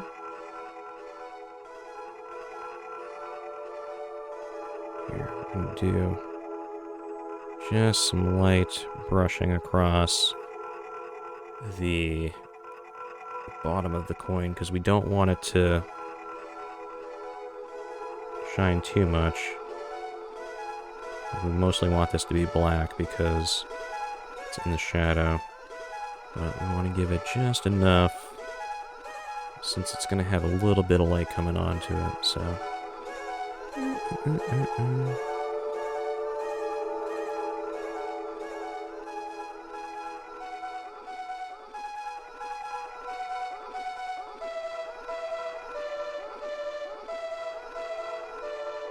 Yeah, so... Yeah, this is definitely, like... This song is really good in the Zelda soundtrack, although it's also... Like, I was originally trying to, like, find relaxing music, and it's like, you know what, I'm gonna expand this out to chill, because I do like this song a lot. It's not necessarily relaxing, because it's a little, like, the song is a little spooky, which I feel like works pretty well for October.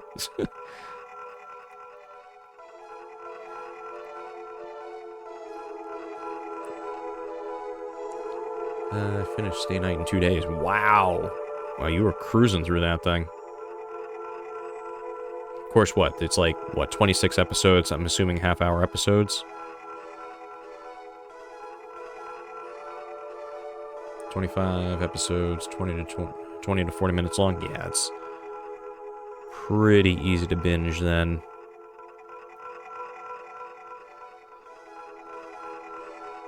Certainly some harder stuff out there to binge. That is not one of them. This is reminding me that I need to go through and binge watch the rest of... I had started watching Voltron Legendary Defender and have not even finished off the first season of that, which is disappointing because that's a real good show.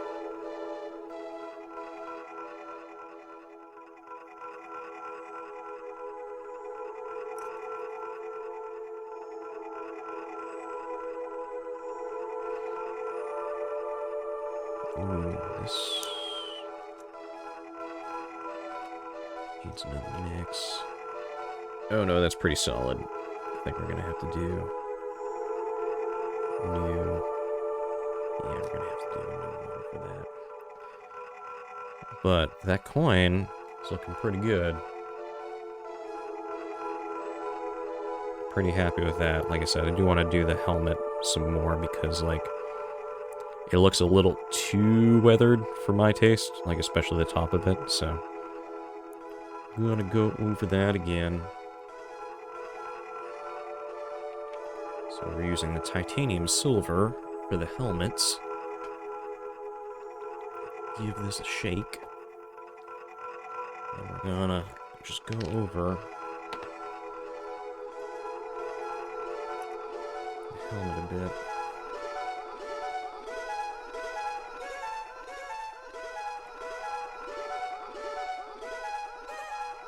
There we go.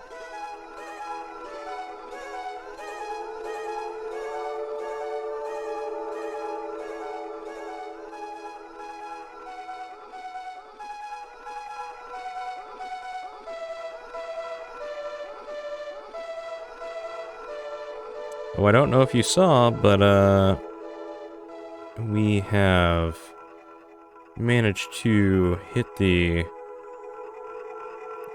goal I had set for myself of 30 followers, so I'm going to be doing the Crazy Taxi stream this Wednesday. I'm looking forward to it.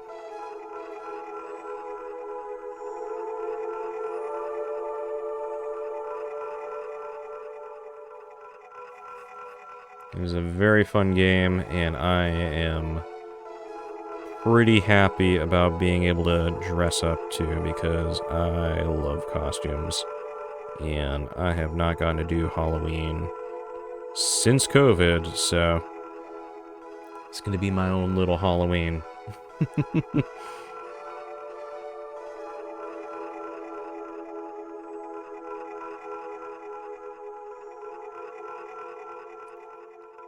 Hope they win. I hope I win GBA Temps giveaway. They had a Switch OLED and any game of choice as grand prize in 4 weeks of lesser prizes. Retroid Pocket 3, 8-bit Duo, Ultimate Controller. Wow, that's a lot of stuff. That's really cool. Need costumes, but I want to cosplay as female characters, but I'm not a female character, and I'm also not anime. Well, I think you should cosplay as whatever character you want. If it makes you happy, go for it.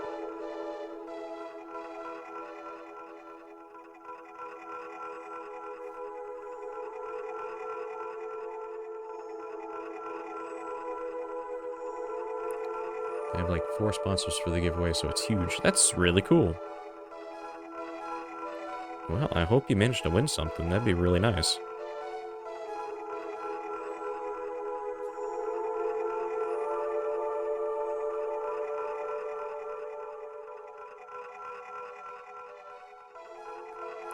You have a similar body build to Saber, so I could pull it off. I'd say go for it. Like, the big thing for me is if it's a character I want to do, I will do every attempt I can to try to make it work. short of, you know, basically my general guideline is I'm not going to do, like, I won't do, like blackface or stuff like that for a costume, but, I will try my best to do justice for whatever costume I'm trying to do. If you ever look up Saber, make sure to put Fate Stay Night after it, or you'll see other Fate versions of her. Okay, I will have to do that. I am curious to see what the character looks like. So, here we go. And here we go. Alright, that's looking a little bit better. The helmet was looking a little too dinged up before. Feel like that's gonna look a heck of a lot better.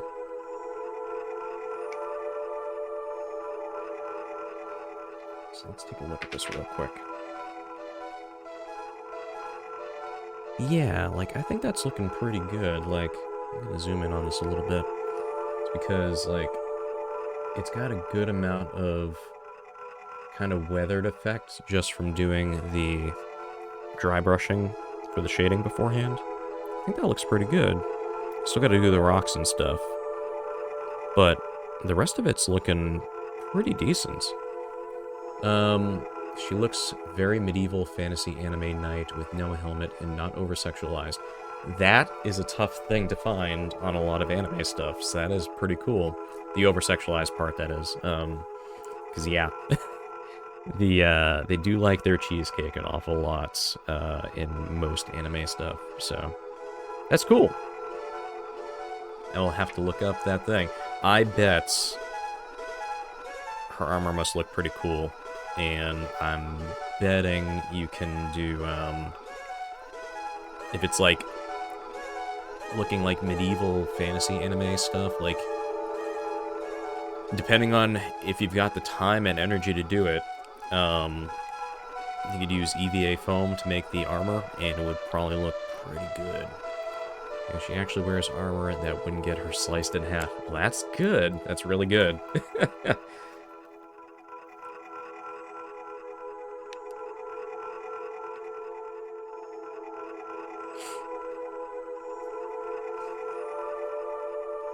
Yeah, I don't know if you've done foam cosplay armor before, but it's pretty easy. I did it a while back. You can do some pretty cool stuff with EVA foam, and it's pretty cheap. So, sent a DM with Pickup Saber. Cool, thank you. I will check that out after.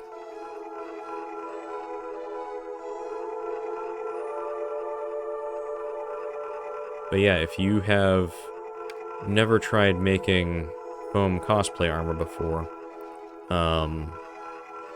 I would look up Punished Props on YouTube.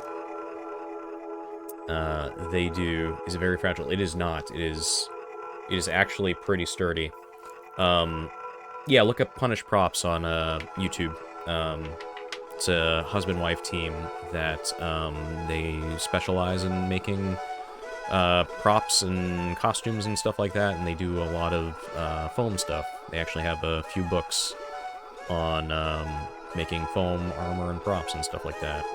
Their Foam Smith series. It's really good stuff. I have their first 2 books. I have not picked up their 3rd book yet.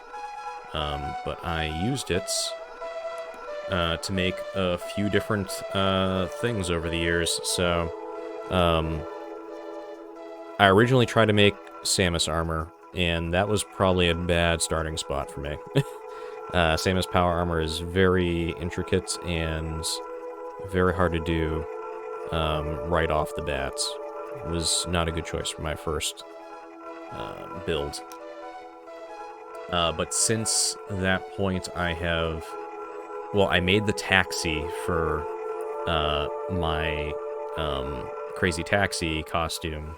I made all of the taxi out of foam, and that's held up super well, and it looks pretty good. And then I have also made a Red Hood costume from, you know, the character from DC Comics. I have made that, and I was pretty happy with how that armor came out, and the helmet came out pretty good too. If I were to, I will probably redo the helmet for Red Hood at some point in time. I'm thinking I might actually go through and try to 3D print it. That way I can try to do the light up eyes on it a little bit better next time around. So yeah, that's about the only thing that I would do differently with that costume. Overall, I was very happy with how the chest armor came out for my Red Hood costume.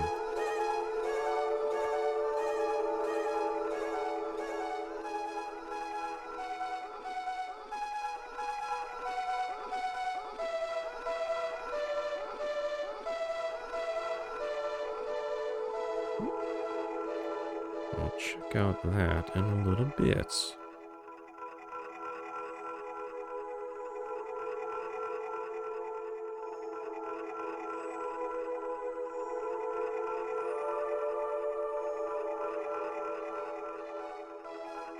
Yeah, so looking forward to showing off the Crazy Taxi costume, because that Axel costume took me some time to find all the bits and pieces for it. And surprisingly enough, did not take me a ton of time to make the taxi, though. The taxi itself only took up maybe, the taxi itself, the one that I made out of foam, maybe only took 2 days of crafting and a day of painting to do. I looked up Crazy Taxi, and one of the first results was a mod for Hulk Hogan in a tank that says Hulkamania. Well, that is not the one that I will be playing, because I am going to try to hook up the Dreamcast copy, because I actually have my old Dreamcast in the attic, so I'm going to be playing on original hardware. Assuming the big thing for that is assuming that I can mute the music. That's the big thing for me, because like the music is great in Crazy Taxi, but I am going to run into copyright problems en masse if I try to stream it with the original music. So that is the one thing I will need to change when I am trying to stream the game. So, which is too bad because the soundtrack is really good for it. But unlike most video games where it's just like, eh, it's video game music, it's kind of, yes, it's copyright material, but most don't come after it. Versus Crazy Taxi actually has like a soundtrack, like the two big songs in it, well, the two big bands in it are, you've got Offspring and Bad Religion are the two big artists in that game. Like, the music is so iconic for that game that when I made my Crazy Taxi costume, I actually have a little Arduino board hooked up to a USB power brick with a speaker hooked up to the Arduino board, so that I have a couple switches that I can hit, and one of the buttons will start up the announcer voice for Crazy Taxi, which will then go into All I Want by Offspring, because that is the iconic song for that game. So yeah, the fact that I even went through the effort of making sure that the audio worked for it too, with that costume, like, I went all out with that thing. Granted, when I wore that to a con, you couldn't even hear the music because it was so goddamn loud, but people really enjoyed the costume. And they would yell out the lyrics of the song to me when I was walking by. So it's like, hey, at least people are recognizing the costume. Alright, so...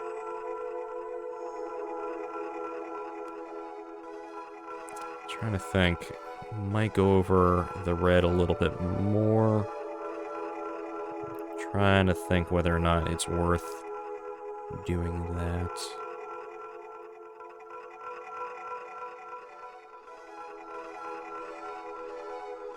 There's a couple little spots that I might actually... Never heard of Crazy Taxi before joining your stream for the first time and seeing the... Well, it's going to be a super fun experience for you. I am super excited for you to be able to see it. It's a really fun game. Like, to point out how, like, the game just won't die, honestly. Like, it came out, and it came out originally, it was an arcade game. It was Sega hardware, so because it was a Sega hardware arcade game, it came out about the same time as the Dreamcast. So, it was literally just the Dreamcast was modified Sega arcade hardware. So they, it was basically a direct port from the arcade to the Dreamcast. And since then, it has been ported to basically every system. And when I say basically every system, like, I mean, like, it's even been ported to Android. So, Android and iPhone. So it's the game that won't die. But it's a really good game, so... Hope I make it. My sleep schedule is changing again. I fell asleep at 6 a.m. the past 2 days. Oof. Oof. I don't know how you do that. The Hulk Hogan tag mod is for Android. That doesn't surprise me. Yeah, the biggest problem with the ports is the licensing deal for the music. Obviously has gone away since the original release, so you can't get it with the original music anymore, unless you mod it in, essentially. Like, with the PC version that I have, I was able to download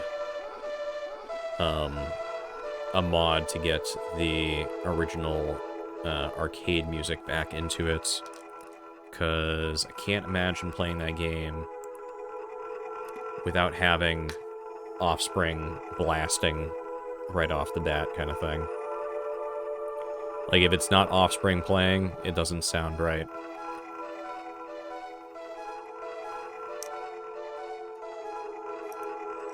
I'm gonna use this brush. That way I can get the little crevices with the red paint that I missed the first time. Like, this whole area needs to be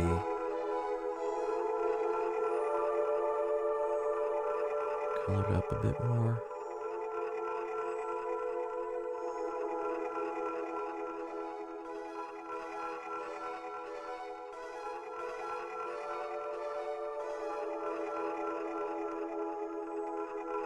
Oh, did I tell you I have my 3 monitors? You have 3 monitors now? That's awesome. I don't even know what you do with all those monitors. Actually, I could definitely use 3 monitors. So I can totally understand their uses, but it's always fun to have that much. That's awesome. 1080, 144 curved far left, 1440p, 75 middle, 1080, 60 on right. I feel like 3 was overkill, but I actively use all 3 now. Yeah, that's the thing, is you think it's a lot, and then you start using them, and you're like, I don't know how I would exist without these. Like, I mean, with all the stuff that I do for my role-playing games that I prep for weekly, like, I end up using both of my monitors, because I have 2 monitors.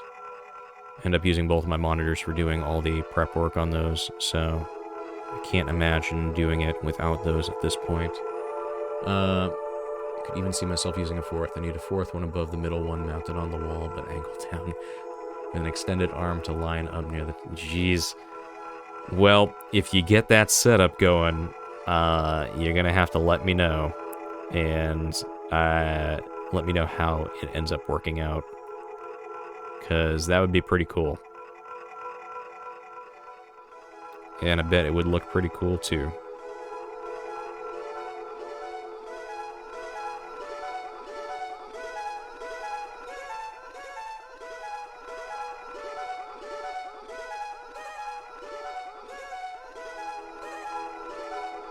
I need a command center, not a PC setup. I have a battle station.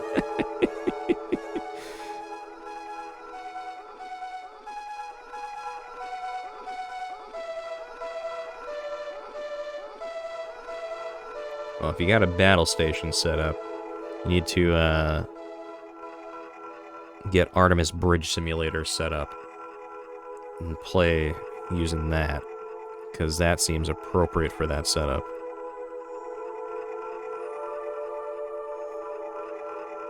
God, I need to go back and run a game of Artemis Bridge Simulator at some point. I have been meaning to do that for years, and I was never able to line it up, and then COVID happened, and more monitors. I must see all. There's never enough monitors. Never enough. What I need is I need to get a third monitor set up vertically. That way I can do coding on a monitor that actually works for a coding setup, being vertical orientation, which makes it easier to read stuff.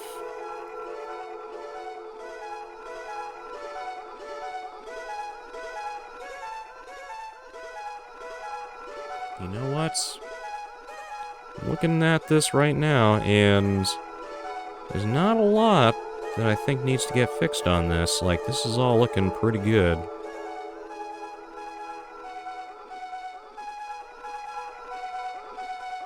Like, I think the only thing I gotta do at this point is do some dry brushing on a couple things. Like, I might go through... Whoops. My 1080p 14 or 144 curved can swivel, so I can have it normal or turn it completely sideways. So it's long vertical but thin, great for an IDE to be open. Yeah, like I have a 2-arm monitor stand that I have rigged up to my desk that I've got it tensioned just right so I can shift the monitors around wherever I need to. It works great. I absolutely love it. Having that option is really, really nice. And I can also rotate the stuff, which is really good.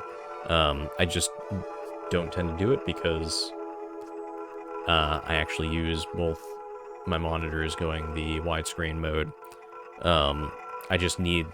I feel like I need that third monitor set up to do the vertical orientation.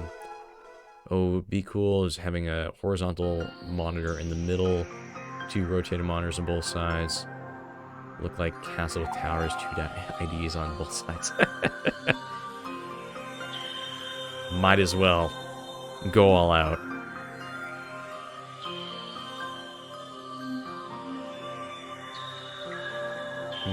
Trying to think of what I need to do on this.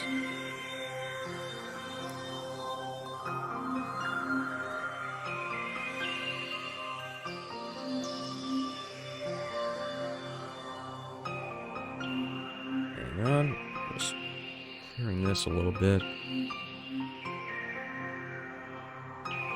Ooh, my stomach is telling me it's dinner time, and I'm not quite there yet.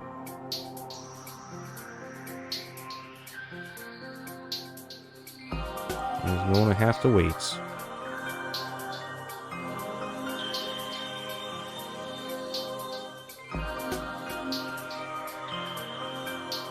Hacker pin. Oh no! Are you gonna be Hugh Jackman in Swordfish with the ridiculous rig? And doing the absolutely insane representation of what they think hacking is?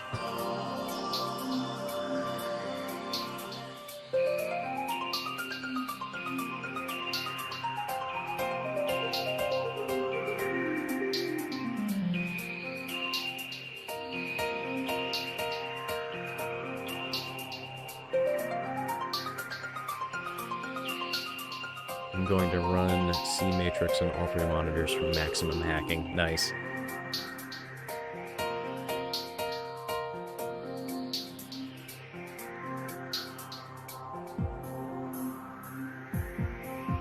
It's funny, a friend of mine constantly refers to Swordfish whenever he talks about me coding and stuff like that. It's like, it's nothing like that, dude. Sorry. Although he recently just started, he started playing a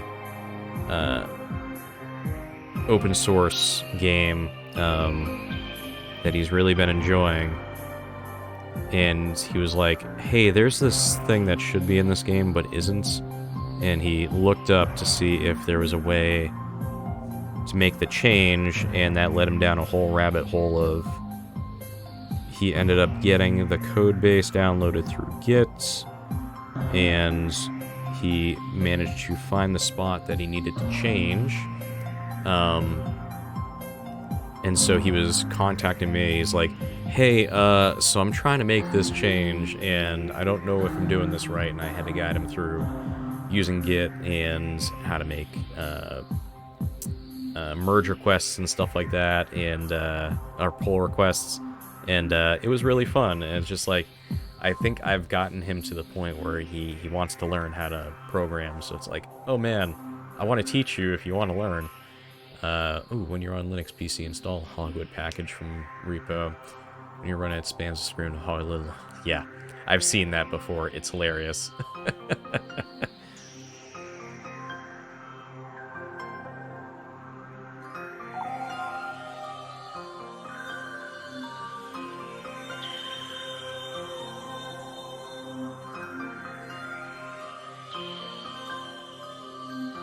Alright, you know what?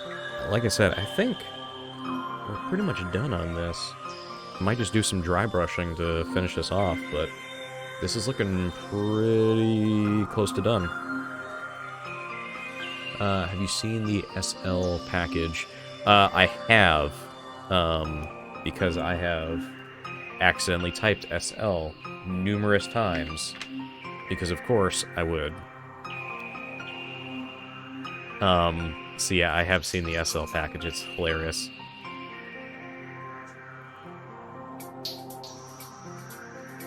It's very easy to accidentally type in SL, so...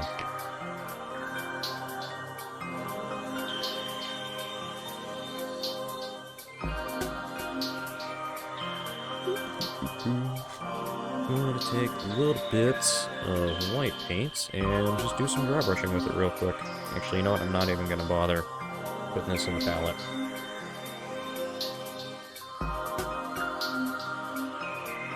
I need to get one of these out to do dry brushing.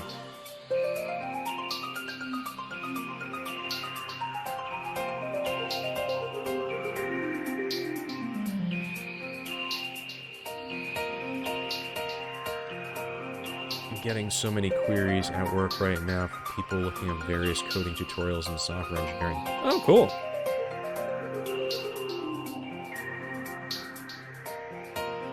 Well, coding will continue to be a thing that a lot of people get interested in because a lot of stuff is going that way, so...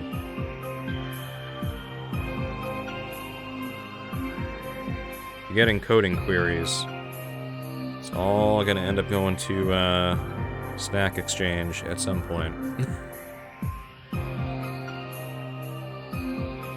as is the way it works. Everything flows back to Stack Exchange at some point. Or Stack Overflow. That's the one I meant.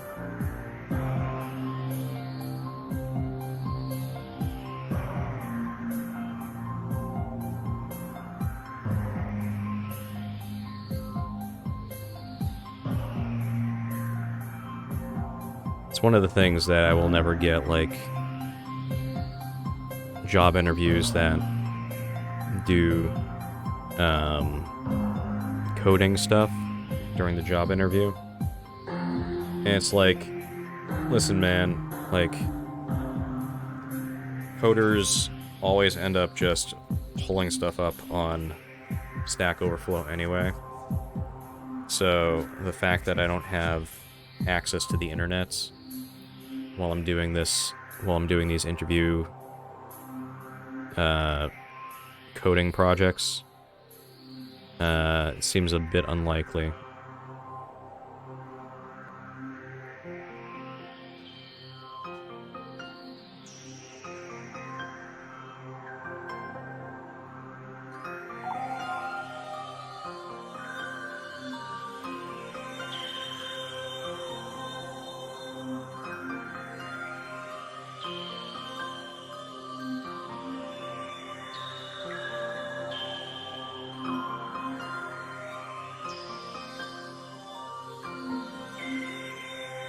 Oh, you know what I forgot to do on this figure? God, I can't believe I forgot. I still gotta do the eyes. The eyes are only partway done. What am I doing?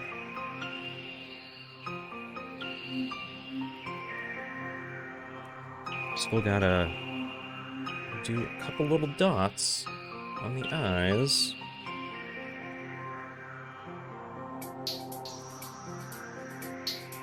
Got so far and didn't even do that. Dang, it's already been an hour of work. Time moves fast. It moves like 3 times faster when I have my ADHD meds. The meds do an amazing job. I have a partner that has ADD, and let me tell you, they are way more like they are so much more with it whenever they are on their meds. Like, it helps a ton.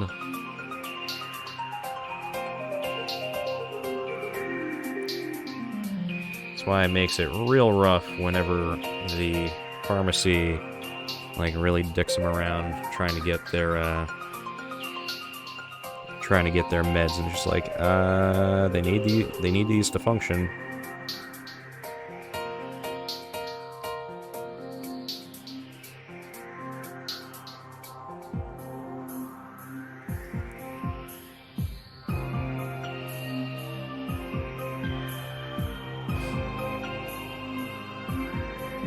Zumi meds is like night and day, basically a different person on and off. Yep.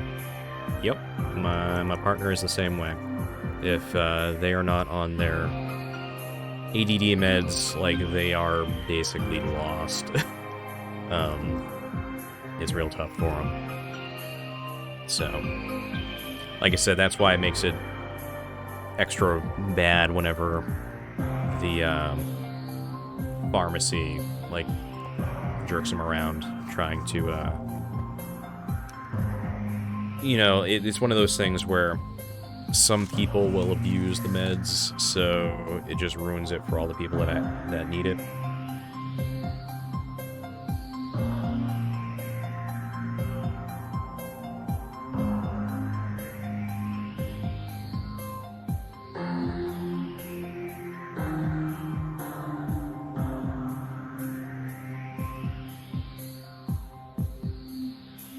I might have gone too heavy on the shine. I can always fix that later.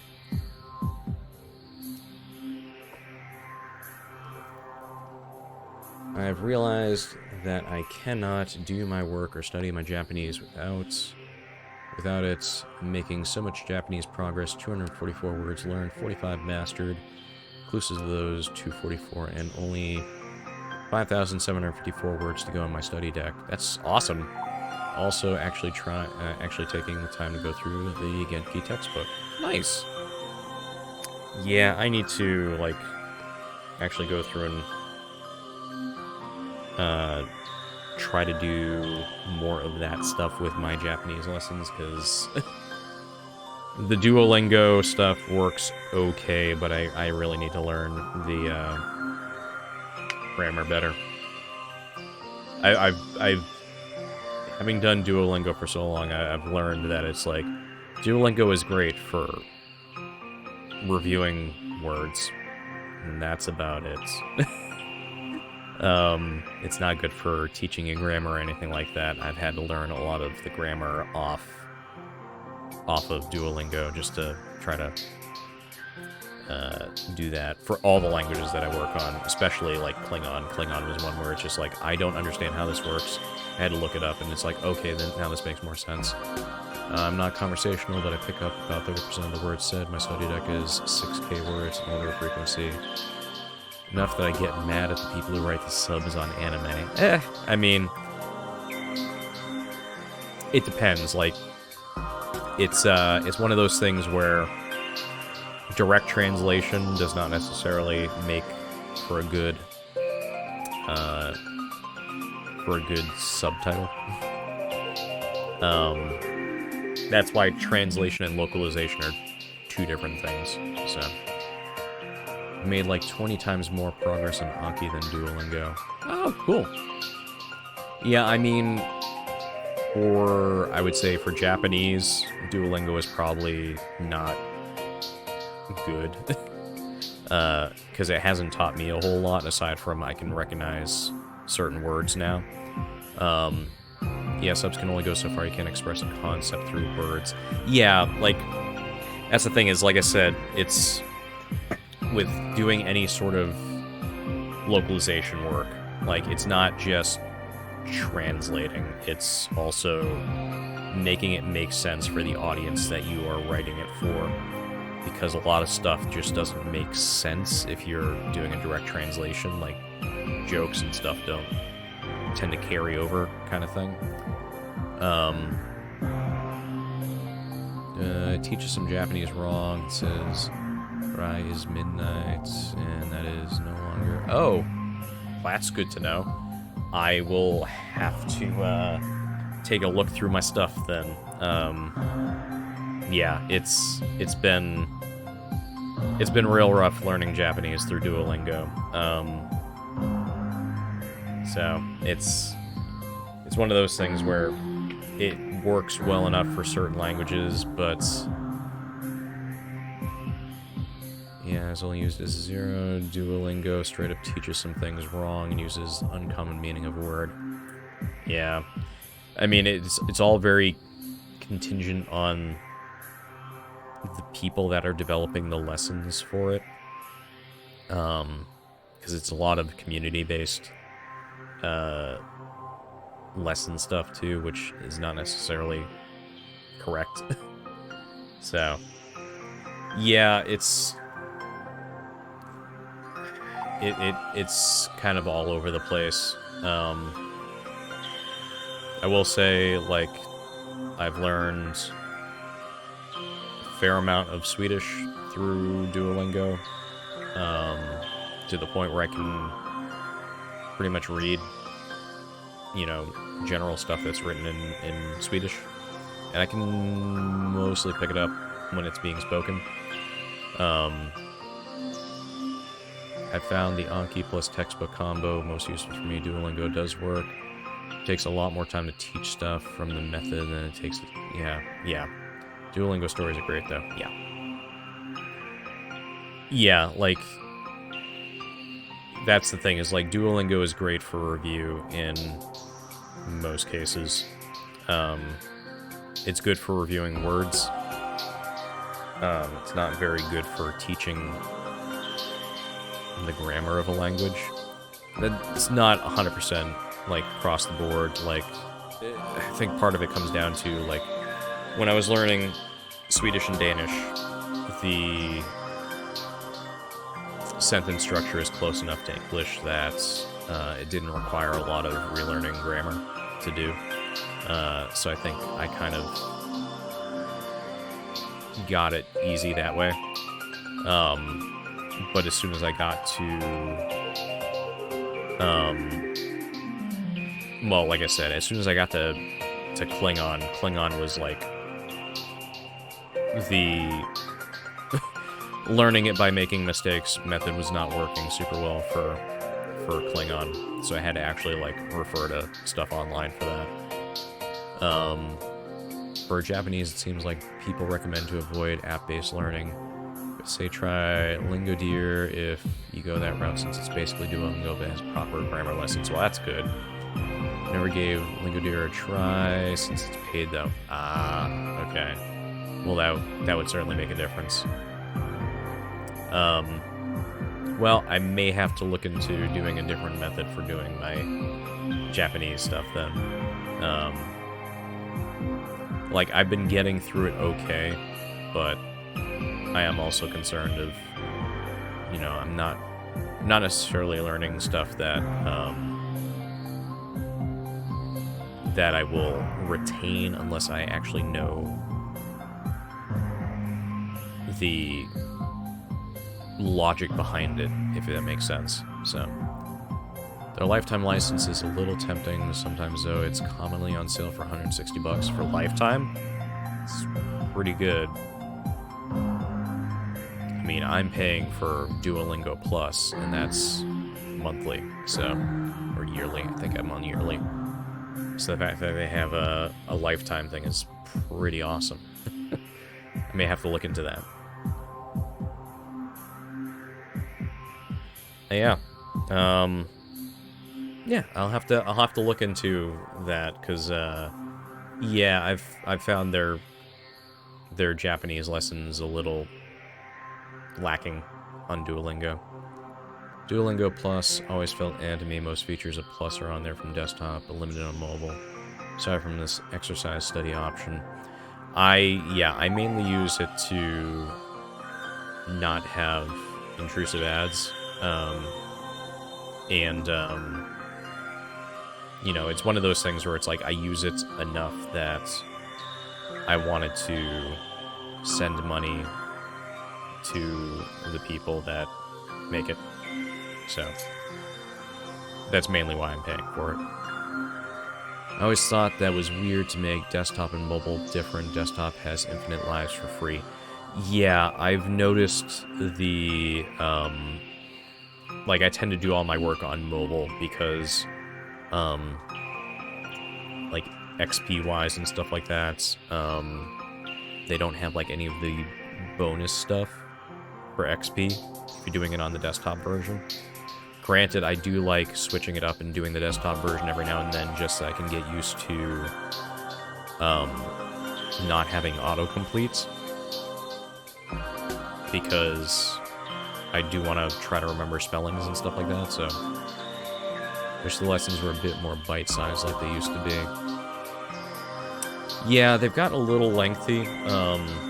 Hasn't been too bad, but then again, I'm also, like, used to doing the lessons as they are at this point, where I'm basically, you know, pretty consistently doing about 2 hours a day of lessons, mostly because of the fact that I'm doing 4 languages in the morning, 4 languages at night, 2 lessons per language, so I've gotten used to the amount of work I have to do.